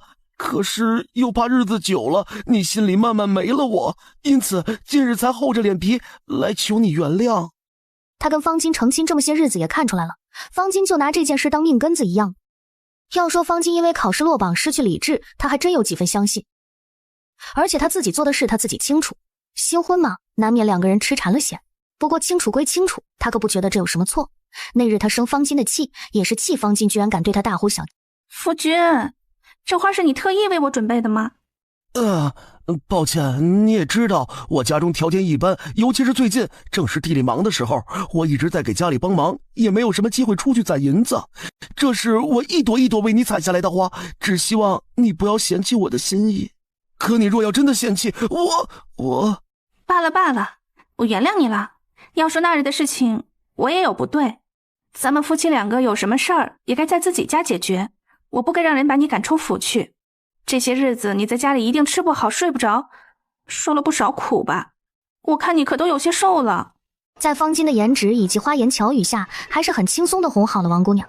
王姑娘还带着她买了些东西，尤其是去书铺买了书和笔墨纸砚，让她明年现试用。王地主知道女婿和女儿和好了，叹了口气，也没说什么。他得知方巾没考中也是失望过的，好在他还算有些人脉，花了点小钱去打听了一下情况，然后就得知以方巾的试卷还是能勉强取中的。应该说本来差一点就取了，因为之前科举舞弊的事儿惹了县令的厌恶，因此才没成。他当时很后悔，想着为什么就没有提前去跟县令拉了关系，哪怕说送点啥，没想到最后竟然是败在了人情上。最后两个人是坐着马车被下人前呼后拥回的村。何氏再不甘心也知道，如今暂时家里是指不上方巾的，不管以后怎么样，他要为儿子考虑，但至少也得把眼前熬过去。王福娇没下车的时候，看到的就是整整齐齐在门口迎接他的方家人。看来方巾这些日子反省得很好，只要能让他过得舒心，他也不介意给方家一些脸面。哎呀，儿媳妇儿啊，这些日子让你自己在家，儿子没去找你，让你不高兴了吧？哎呀，儿媳妇儿坐马车累不累啊？叫人给你捏一捏。还有你想吃什么？我让他们赶紧去买给你。这一日之后，方巾和王福娇和好，方家的日子又好过起来了。方老爷子更是有事没事就带着下人去村口唠嗑。方老太太比他更夸张，直接把下人带进了县城，想要过把老夫人的瘾。方老太太转了一圈，先是去买那些针头线脑，又觉得店里没啥意思，跑到菜摊附近。她寻思着这买点菜啥的总行。哎呦，这位老夫人，您想要买点什么呀？方老太太看着这摊子上的菜，总觉得没有自己家地里的新鲜，虽然也还行吧，但心里又觉得这菜要搁这儿买还真有些冤枉。你这菜怎么卖的？这位老夫人啊，这菜一堆是5文钱，那边的萝卜呢是2根5文钱，您看您是要哪个呀？啥？2根萝卜就要5文钱？他这大萝卜又粗又长的，2根才5文钱，怎么了？这萝卜还真不错，回去放2个肉片，多炖一阵，还能整个萝卜汤泡饭，挺好吃。5文钱可不行，我要买4根，你一共给我算6文吧。他这是要5文钱，又不是要5两钱，哪有讲价一下讲这么多的？哎呀，要4根的话，您就给9文钱就得了，再少1文都不行啊！嗨，你这人会不会做买卖啊？哪有讲价就讲1文钱的？你要是给我多便宜点，我还能多买些。7文钱多1分都不能给。不行，这8文钱你现在就拿走，但是还得买我1碗菜，一共能给你算便宜2文。不行的话，你就甭买了。明明带着这么多下人，也不像缺钱的样子，非得要跟他争这1文钱，这不就纯是来找茬的吗？跟着房老太太的丫鬟，内心也都挺无语的。下人们都觉得丢人，最后是总算是走人了。不是，这到底是谁家的老太太呀？是从什么地方接来的吗？应该是哪家的暴发户吧？你见过哪个正经老太太会因为1文钱争这么久的？是啊，不伦不类的，比咱们这帮泥腿子还磨叽。他也觉得刚才那个样子没有给他长什么脸，打算再去别的铺子逛逛。刚一迈腿就看见了方彤。方彤这会儿刚从成衣铺出来，毕竟天气也慢慢热起来了，不好再穿厚的，而且孩子马上就要去府城参加府试，那可穿的得体面点。哎呀，儿啊，你怎么这么久都没来家里了？你知不知道娘有多想你啊？我知道你对你爹和你大哥有怨气，愿我们把你过继出去，娘也能理解。但你毕竟是娘身上掉下来的肉，你怎么能一点都不挂念我呢？你这孩子咋能这么狠心？见方彤面无表情，最近娘给你做了2双鞋垫，你有空了趁着你爹他们不在家，记得来拿。在入赘之前，他对他娘还是有几分感情的，毕竟这世上哪个孩子不想有娘疼有娘爱。在他小的时候，他娘对他的那些好只是小恩小惠，他会觉得那个时候好，并不是因为他娘真的有对他多好，只是他爹太烂了。后来他有了芝芝他娘，有了女儿，有了现在的媳妇和儿子，他知道一家人应该是个什么样的。就像现在他已经被过继成了别人的儿子，他娘却还在用2双鞋垫来说着什么他心狠。如果他为了这1双鞋垫叫一声娘，那么代价是什么呢？是他身后的一匹布，还是他手里的1件衣？你二哥如今过得好吗？吃得饱吗？家里也没给他分地，以后怎么过活呀？大保姆，你这鞋垫子还是留给大哥穿吧，大哥如今也没考上，这以后地里的活呀还有他忙的，恐怕呀要费不少鞋。说完这话，他转身就要走。这是方彤头一回用这种语气跟他说话。你是不是不要娘了？你是不是还在怪我呀？我同意你入赘，同意你过继，那都是有苦衷的。娘也做不了家里的主啊。你爹和你哥是什么样的人，难道你不清楚吗？连你都不能把他们怎么样，娘又能咋办呢？难道还能离开那个家不成？哼，苦衷？什么苦衷？你的苦衷就是为了供我大哥读书出人头地吧？娘，其实我不怪你偏心，这5根手指还有长短呢。我也从来都知道，在你们眼里，我和二哥也比不上大哥，但是偏心也得要有个度啊。如果当初生病被丢在那儿的不是二哥，而是娘你呢？如果有一天方老爷子又为了他的大儿子放了生病的你不管，任凭你病得都快死去了，你还能说出这样的话吗？这不仅仅是为人父母的问题，还有做人的良心问题。有些人哪怕是一家人过得再艰苦，也不愿意卖儿卖女，但是你们呢？为了一个儿子能读书，把另外2个儿子是半扔半卖，我知道的也就你们这一家了。方彤见说到这个份上，他娘还是一脸的不解。他娘就是这样的人，稀里糊涂的过了一辈子，连什么是对是错都分不清。方家也就是这样一家人，黑白颠倒，是非不分。往后啊，不用再来跟我套近乎了。大伯母，咱们2家虽然稍微有点亲戚，但是关系也远了，这以后遇着啊，就当个不认识的人就行。方老太太站在原地，心里是真的难受，一下子没忍住蹲在门口哭了出来。他儿子这是真不认他了，但他真的是不懂，他没做错什么，这又把亲儿子过继又入赘的，这会出来哭什么丧？还在他们的店门口，多影响生意啊！老板在店里使了个眼色，别在咱门口哭呀，这做买卖呢，自己找个地方去，别在我们这儿蹲着。方彤赶车回村，发现家里正热闹来了客人，这不是肉摊那个让他介绍姑娘的小伙子吗？他跟钱凤萍面面相觑，钱凤萍朝他使了个眼色。你回来了，这边说事儿呢，你先到里屋去。啊，好，你们先聊。说着跟媳妇儿到另一头去了。方彤朝外头使了个眼色，在相看呢，人刚到。那你赶紧去吧，不用管我一会儿去干活。钱凤萍出去坐着，两边人都不熟，他不在的话会很尴尬。我先说一下这是咋回事儿。这是我们家方彤在县城认识的肉摊小伙子，叫王开。他呀总去人家肉摊买肉，这一来二去就认识了。王开这个年纪，家里也没顾得上给他找媳妇儿，人也到了岁数。我之前去县城的时候就听说了这事儿，这男大当婚，女大当嫁的，有合适的我就帮忙张罗张罗。你们心里也不用有太多想法，不用觉得是我介绍的就不好推。今日让两个年轻人见面，得你们自己先看对眼了。视线扫过两边，果然两个长辈都在打量对面。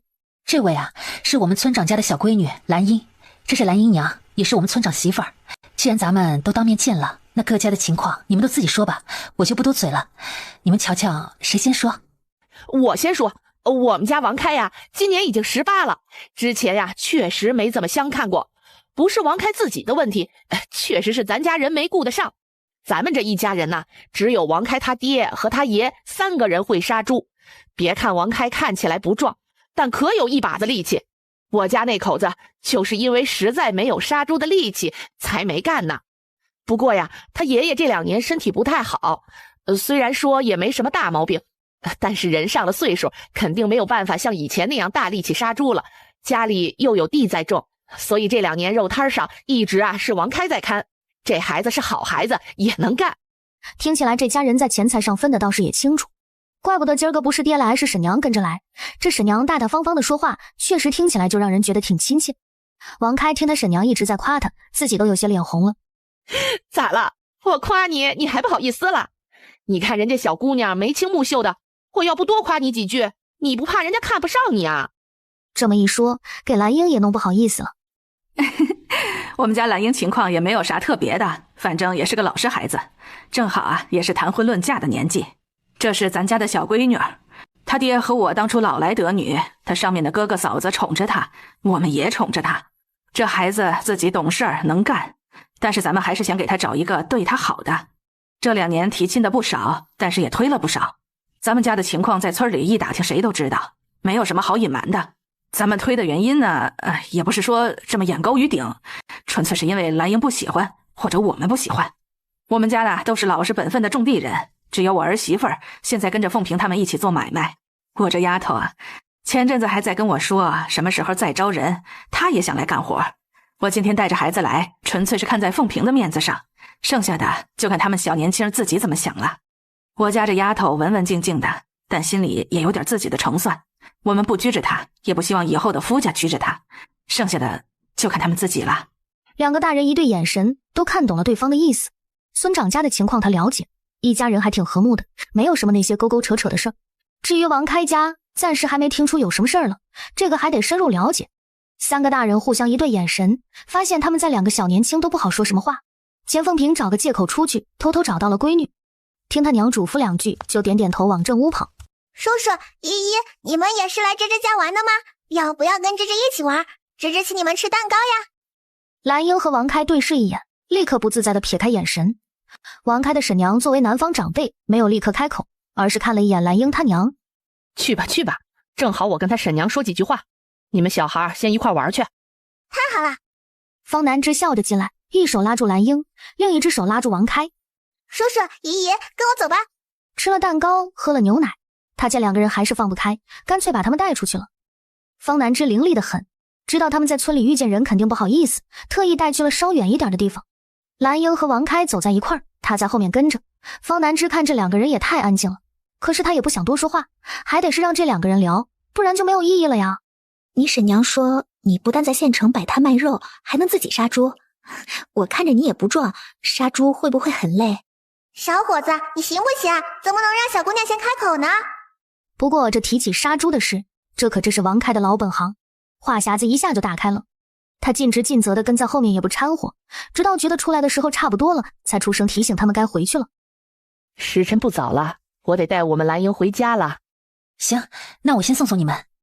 他转回头朝着王开的婶娘使了个眼色，意思让他稍安勿躁。他跟出去本来是在母女俩身后，到院门口的时候，蓝姨娘转身。蓝姨是个啥意思？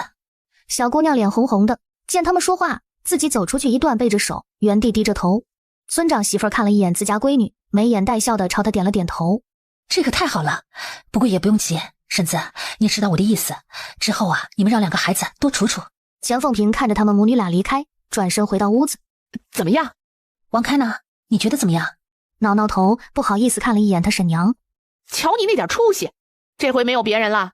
我刚才也问了，我们家阿开说了，行，挺中意人家小姑娘的，就是不知道人家喜不喜欢她，怕人家呀看不上她。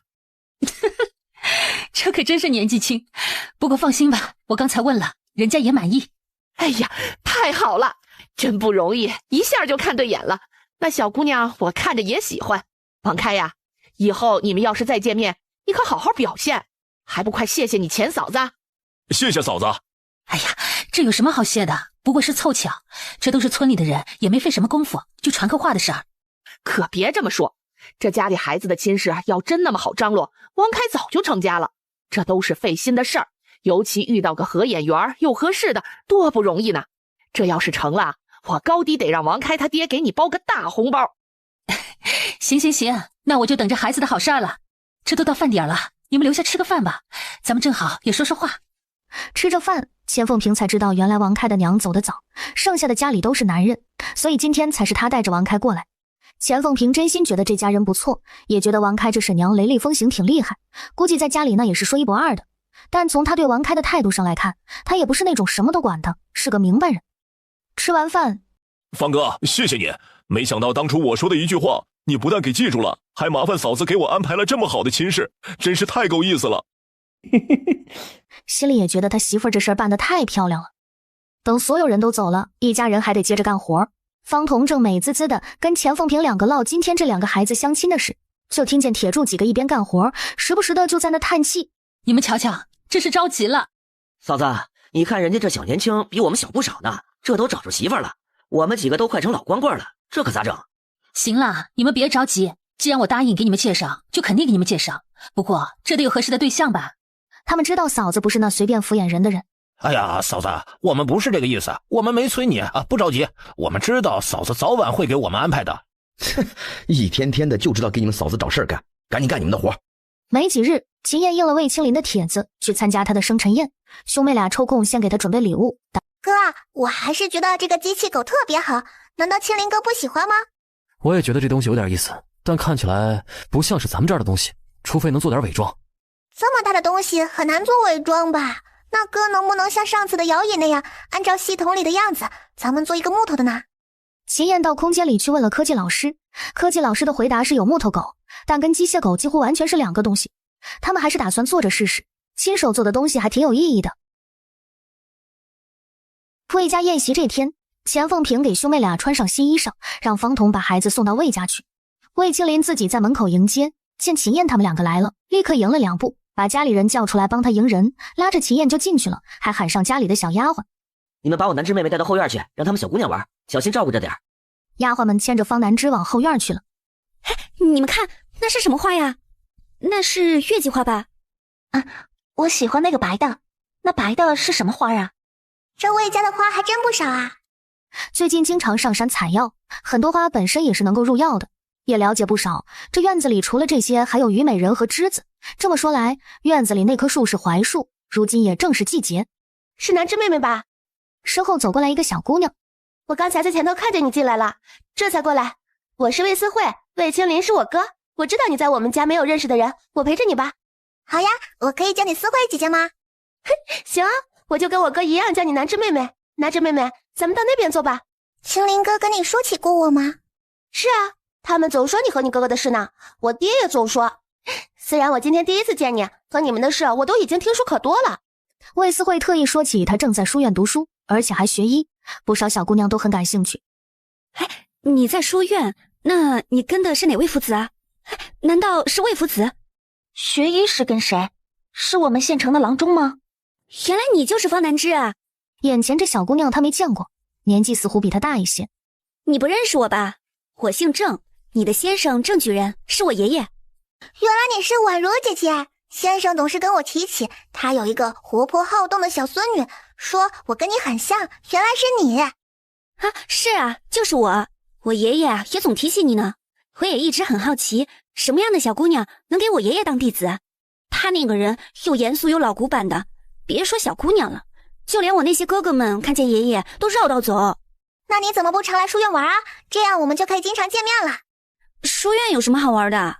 都是去上课的臭男人。我要是去了，爷爷还不一定怎么追着我看书呢。我在家看的已经够多了。别看他这跳脱的样子啊，其实你们两个一直都很爱读书呢。我听先生说过。小姑娘们聊了会儿天儿，魏思慧想着光是这样难免无聊，便提议飞花令，彩头是一盆牡丹花，大家都坐在一块儿。坐在他对面的是个衣着华丽的小姑娘。方南之发现她老盯着自己。你是叫方什么吧？要我说，你去一边找别的玩吧，看看花也行。这飞花令可是得识字才能玩，你就别在这添乱了。刚才不是一直在聊读书的事吗？怎么又不识字了？他仔细一打量，才发现这小姑娘好像是跟另外几人一直在后院的那头看花。再说了，这盆牡丹我看上了，我喜欢这花，一定要赢回去。若是你在这捣乱，我赢不了，那我可不会放过你。谁说我不识字的？我们都在这聊了半天了，我不仅识字，还看过很多书呢。凭什么你说不让我参加就不能参加？季青梅，你差不多就得了啊！谁告诉你南之不识字啊？他识字能玩，我可以替他作证。哼，参加又能怎么样？自取其辱罢了。怎么还没开始呢，就说这样的话？你该不会是怕了吧？切，懒得和你计较，快点开始。如今是春日，我见大家刚刚似乎很喜欢我家花园，那么不如今日就来个简单的，大家全当是玩玩，就以花为题吧。今日人多，也不弄什么特别难的。大家都没意见，坐回自己的位置。从魏思慧开始，轻轻松松便完成了3轮。不过季青梅见3轮下来，方南之还在，心中却有些意外，很快就淘汰下了一半人。方南之见季青梅也还在，眼神转了转，以他看书的体量，轻轻松松就能找到自己想要的诗句。而且这次他故意都将最后一个字压在同一个字，一开始还没有人察觉不对，可又过了3轮之后，只剩下了方南之和季青梅。没想到第4轮，他又将诗句最后压在了一个月字上。季青梅自然也发现了，答得满头大汗。你是故意的？是啊，可飞花令也没说不能这么玩吧？你要是接不上来，认输也行，没学问就直说，我跟你不一样，我不会因为这些笑话你的。季青梅被自己看不起的小姑娘戏弄，眼泪都要出来了。好不容易又打了1轮，最后一个字也故意跟自己上一句压在了同一个字上。春夜来，花外子规啼怨。这一次季青梅彻底答不上来了，魏思慧赶紧伸手拦住要走的季青梅。行了行了，不过是一盆牡丹，你要是真喜欢，改日再向我要一盆，我还能不给你怎么的？这件事算是暂时过去了。刚好这个时候，下人来通知宴席要开始了，让姑娘们去前厅入席用饭。秦燕是和魏青林肩并着肩进来的。我怎么不认识他？这是谁家的少年郎？未免也太俊了些。方南之到底年纪小，没察觉到姑娘们的心思，反倒跟对上视线的哥哥挤眉弄眼的，却见他哥给了他一个警告的眼神。等所有人入座，这是鸭肉，酒酿鸭肉，你能吃吗？可不要多吃啊！碍事儿，我爹跟人喝酒的时候，我尝过一点，这也没什么酒味。那这个呢？这个是什么啊？这个是羊肉汤，你要是不嫌膻，可以吃一些。这怎么和我吃的羊汤不一样？这个羊汤是白色的。羊汤跟羊汤做法不一样，样子也自然不一样啊。你尝尝，喜欢喝我再给你多盛一点。怪不得爷爷喜欢他呢，这也太可爱了。哎呀，你慢点吃，我给你夹。很快宴席就结束了，方南之找到他哥，一起朝外走去。爹在那儿呢，他来接我们了。原来这2个人竟然是一家的，怎么坐的是那样破的牛车？果然是你腿子。这一日过后，方南之和他哥的日子又回到了读书和学习当中。钱凤平则是去村长家跑了几趟，真给王开这小伙子说定了亲事。没有多久，两边就正式下定了。不只是王开的婶娘，连村长媳妇儿也送来了媒人礼钱。钱凤平还是第一次收这样的钱，觉得挺新奇的。不过他也没忘了铁柱几个。聚香楼有一个小二，钱凤平在县城的这些日子跟他来往不少，知道他有一个姐姐，也是勤快得很。只有一个问题，就是16岁的时候定了一次亲，但男方那边没成亲就意外死了，后来不知道怎么的，就开始外面传他克夫，所以才耽误到现在。钱凤平见过人了，长得还不错，因此他约了双方相看。早知道就该早的把房子给起了，整个冬日也没守正，还有我给铁柱斩的。没事的，爷爷，房子的事儿，我媳妇儿已经提前跟女方那边说过了，我跟女方的弟弟也唠过，人家家里也知道是个啥情况，放心吧，铁柱有我们兄弟几个在，有啥问题咱们会说的。方南之蹦蹦跳跳的从这屋看到那屋，手里拿着扇子递给铁柱，他低头看了看，双手把扇子掰开，凭着记忆中的模样在身前扇了扇。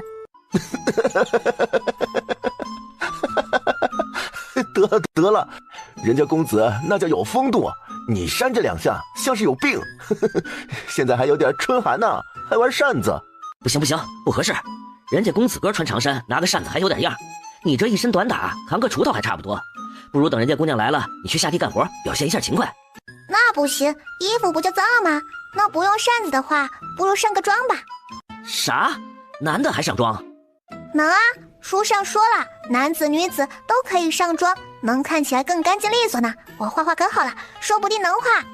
铁柱有些犹豫，可小丫头已经跑走了，她跟她娘借来上妆用的东西，然后又兴冲冲地跑回来。铁柱叔，你坐好，把眼睛闭上。忙活了好一会儿，总觉得哪里不对，狗蛋儿凑过来一看，笑得差点跪在地下，二娃的眼泪也出来了。钱凤萍听见他们这屋闹腾，过来看了一眼。哎呦，我的老天爷呀！你们这是在闹什么呢？还不赶紧带他去洗了？铁柱捂着脸跑出去。你呀，还在这胡闹。好不容易总算是折腾完了，女方家也来了。哎呀，快来！家里人有点多，你们不在意吧？在意的话，我让他们老远蹲着去。把人家女方给逗笑了。这是走了多久啊？累不累？女方家连连说没事不累。铁柱，快给倒茶。赵喜娘转头就跟他对上了视线，目光炯炯的一点都不避让，反而弄得铁柱有点不好意思。接下来的流程，钱凤萍让两边说自己的家庭情况，赵喜娘的娘把家里的情况都说了，铁柱这边是方彤他们给介绍的，然后母女俩还是去见了老爷子一下。到时候这房子盖好了，你们就住在一起，至于我呀，也不会给你们添麻烦，我会回去让我儿子伺候我。不行，爷爷，这个我不同意，我得给你养老，我有能力，我能养活媳妇孩子，也不会让你受苦。喜娘的娘一听这话，蹙眉。你这孩子说什么这是？人家姑娘要嫁给你，是要跟你好好过日子的，你天天拉着你爷干啥呀？铁柱梗个脖子，就是不同意。钱凤萍在门外头听了个清楚，赶紧给闺女使了个眼色。铁柱哥，喜娘姐姐，咱们出去走走吧。喜娘看了他娘一眼，也看到他眼中的犹豫，他却不动声色的微微摇了摇头，起身先出去了。发什么呆呢？还不赶紧去！铁柱才从刚才的事回过神来。方南之带着两人往上次撮合人的地方带。喜娘姐姐，你喜欢吃什么呀？我喜欢的可不少，猪羊鱼肉、糕点果脯，这些东西可都不便宜。我倒想瞧瞧，这男人会不会说我败家？男人赚的再多，我花不到，还是等于没有。我绝不和抠搜的男人过一辈子。